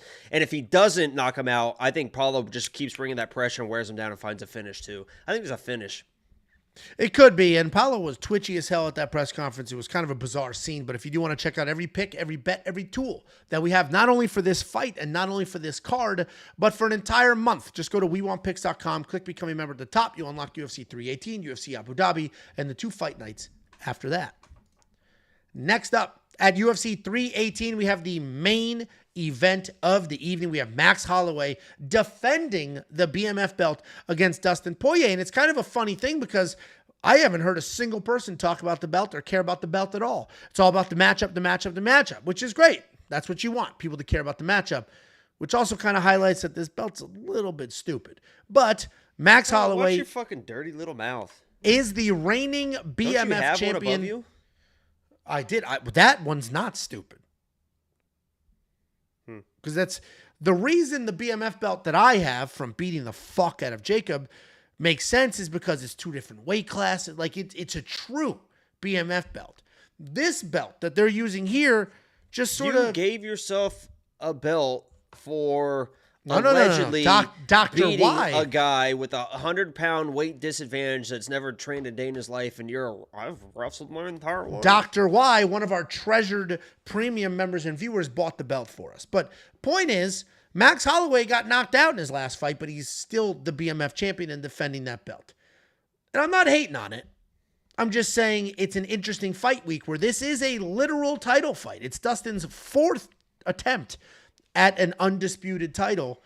And nobody's talking about the title. They're just talking about this matchup. And that's how you know this is a very good and a very fun matchup. It's also a matchup we've already seen twice. Dustin Poirier has beat Max Holloway twice. Max Holloway fought Dustin Poirier in his UFC debut, got subbed. They rematched years later for the interim title.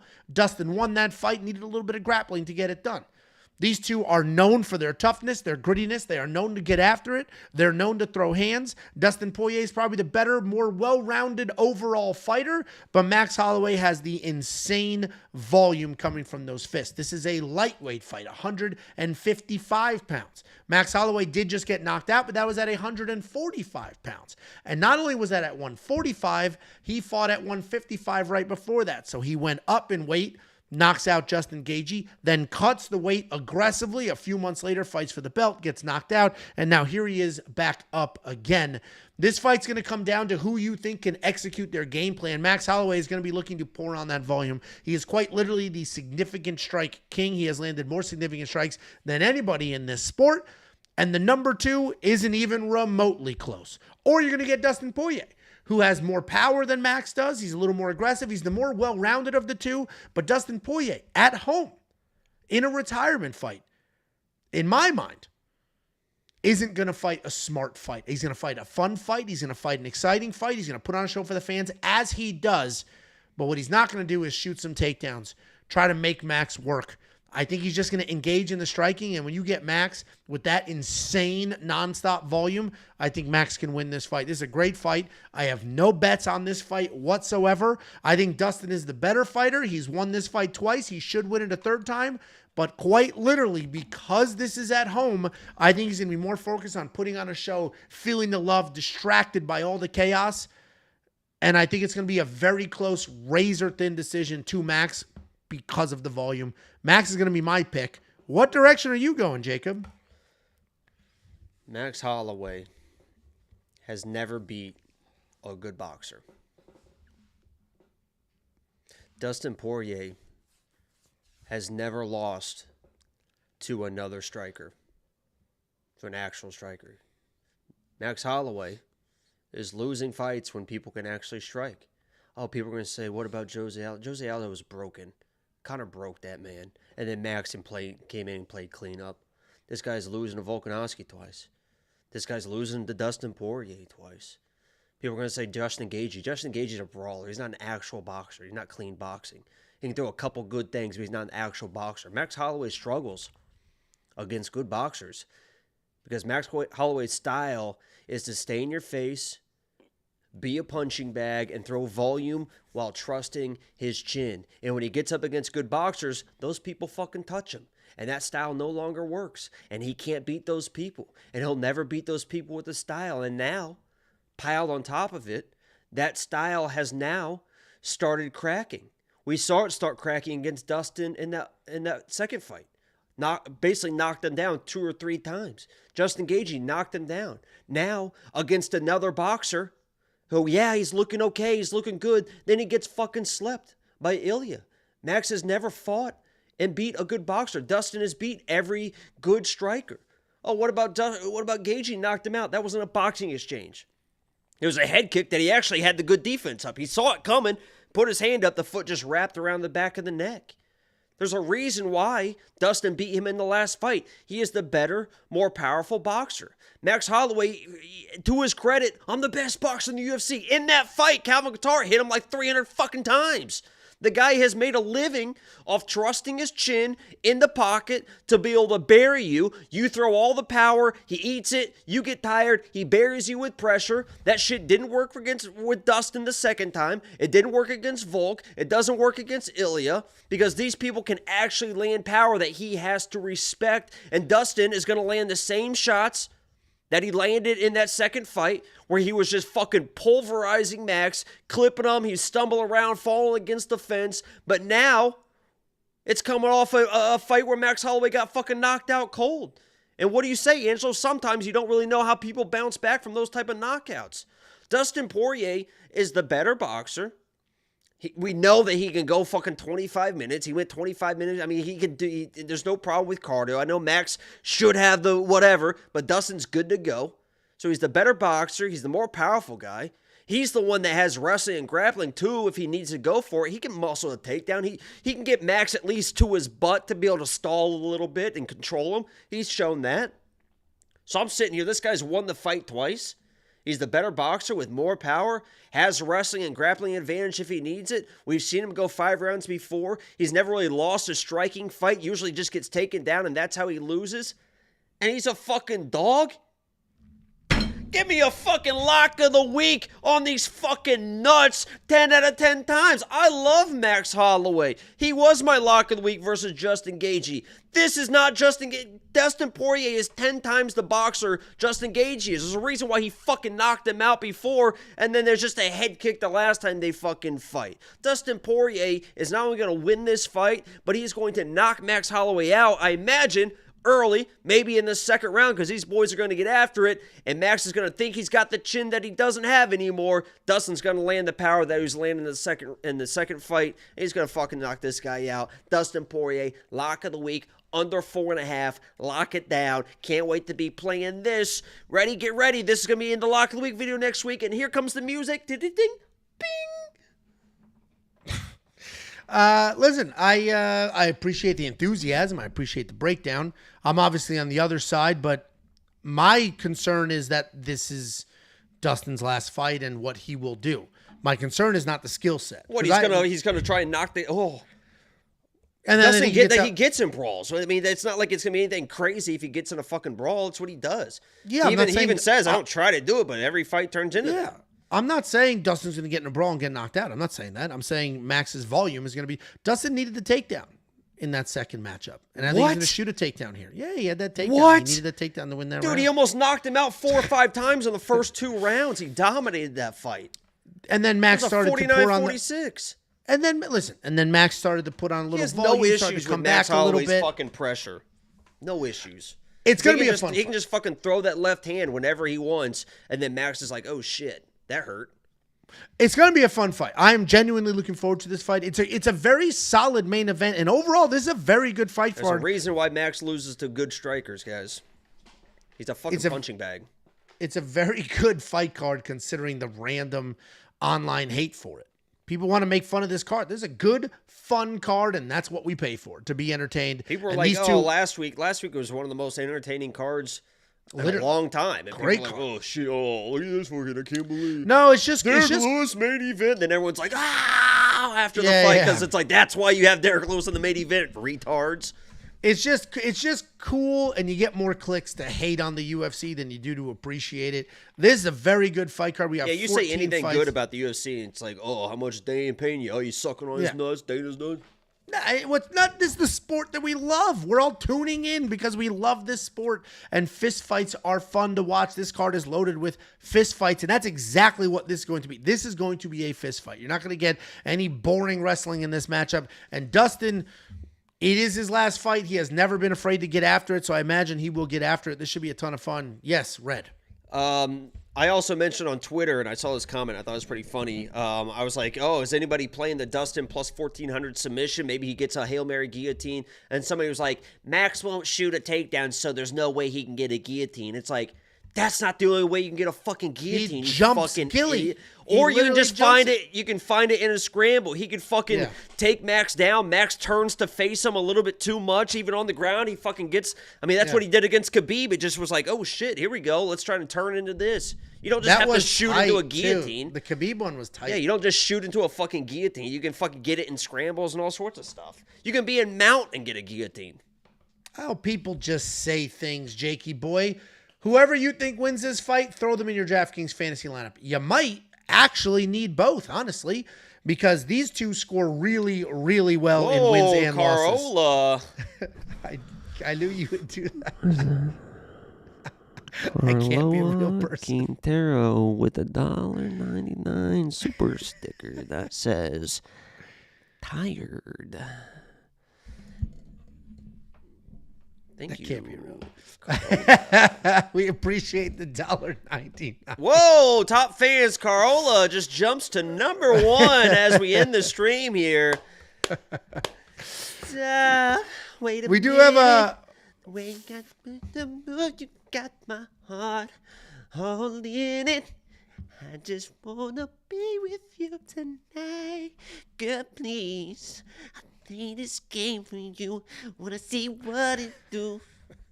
Can I be free? Guys, that's the breakdown. Thanks for tuning in. WeWantPicks.com. Click become a member at the top. Become a premium member. Not only do you support your boys, you get the greatest service this space has ever seen in return for an entire month. Just go to WeWantPicks.com. We have a $4.99 super chat from IB Winning. Oh, yeah, play some voicemails.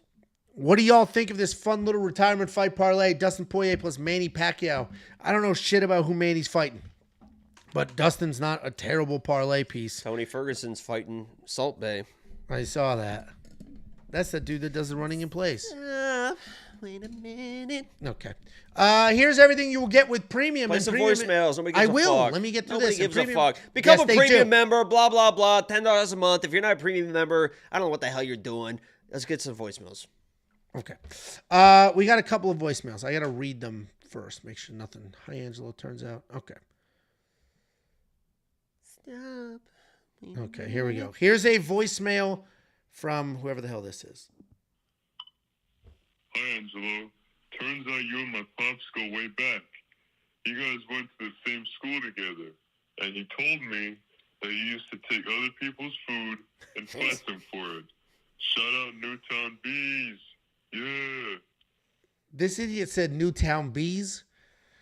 The Newtown Bee is the newspaper. We were the Nighthawks. I appreciate the voicemail. Newtown.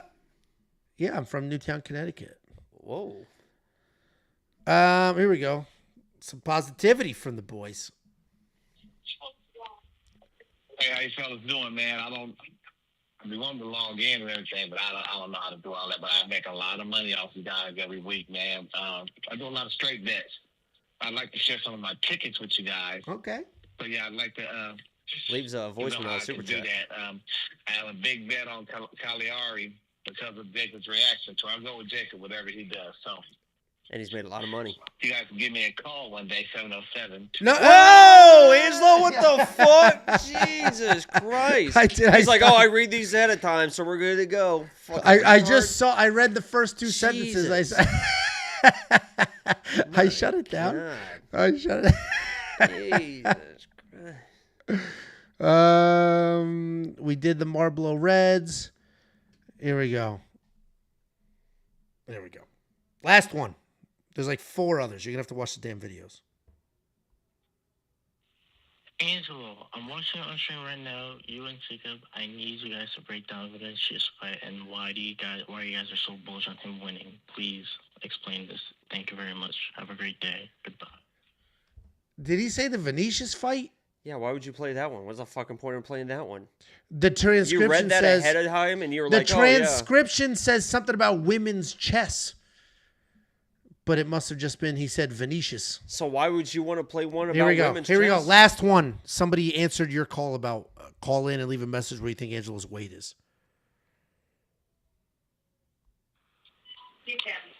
I'm going to say 250 and BMI 45. That's pretty good. That's pretty close. Add you wanna 50 leave to the him- weight, and you're right there. If you want to leave a message, it's 866-WE-WANT-PICKS. Big Maple with the $6.99 Canadian Super Chat. Poirier with that left. Jumps Gilly, the king of New Orleans, retires as the baddest MF and Swamp King of all time. Lock of the week. Let's fucking go. Listen, I feel good about it, man. I don't have a bet on that fight so that I can root for Dustin. And I'm not even like a Dustin guy. Like, I had Connor in those fights and stuff. I honestly, people are going to fucking hate this, but I'm like, when did people like crying for Dustin and stuff? Like, Dustin was kind of an asshole, right? I mean, he's kind of I know he's a nice guy or whatever, You used but to he's say like that, and I used to be surprised you felt that way.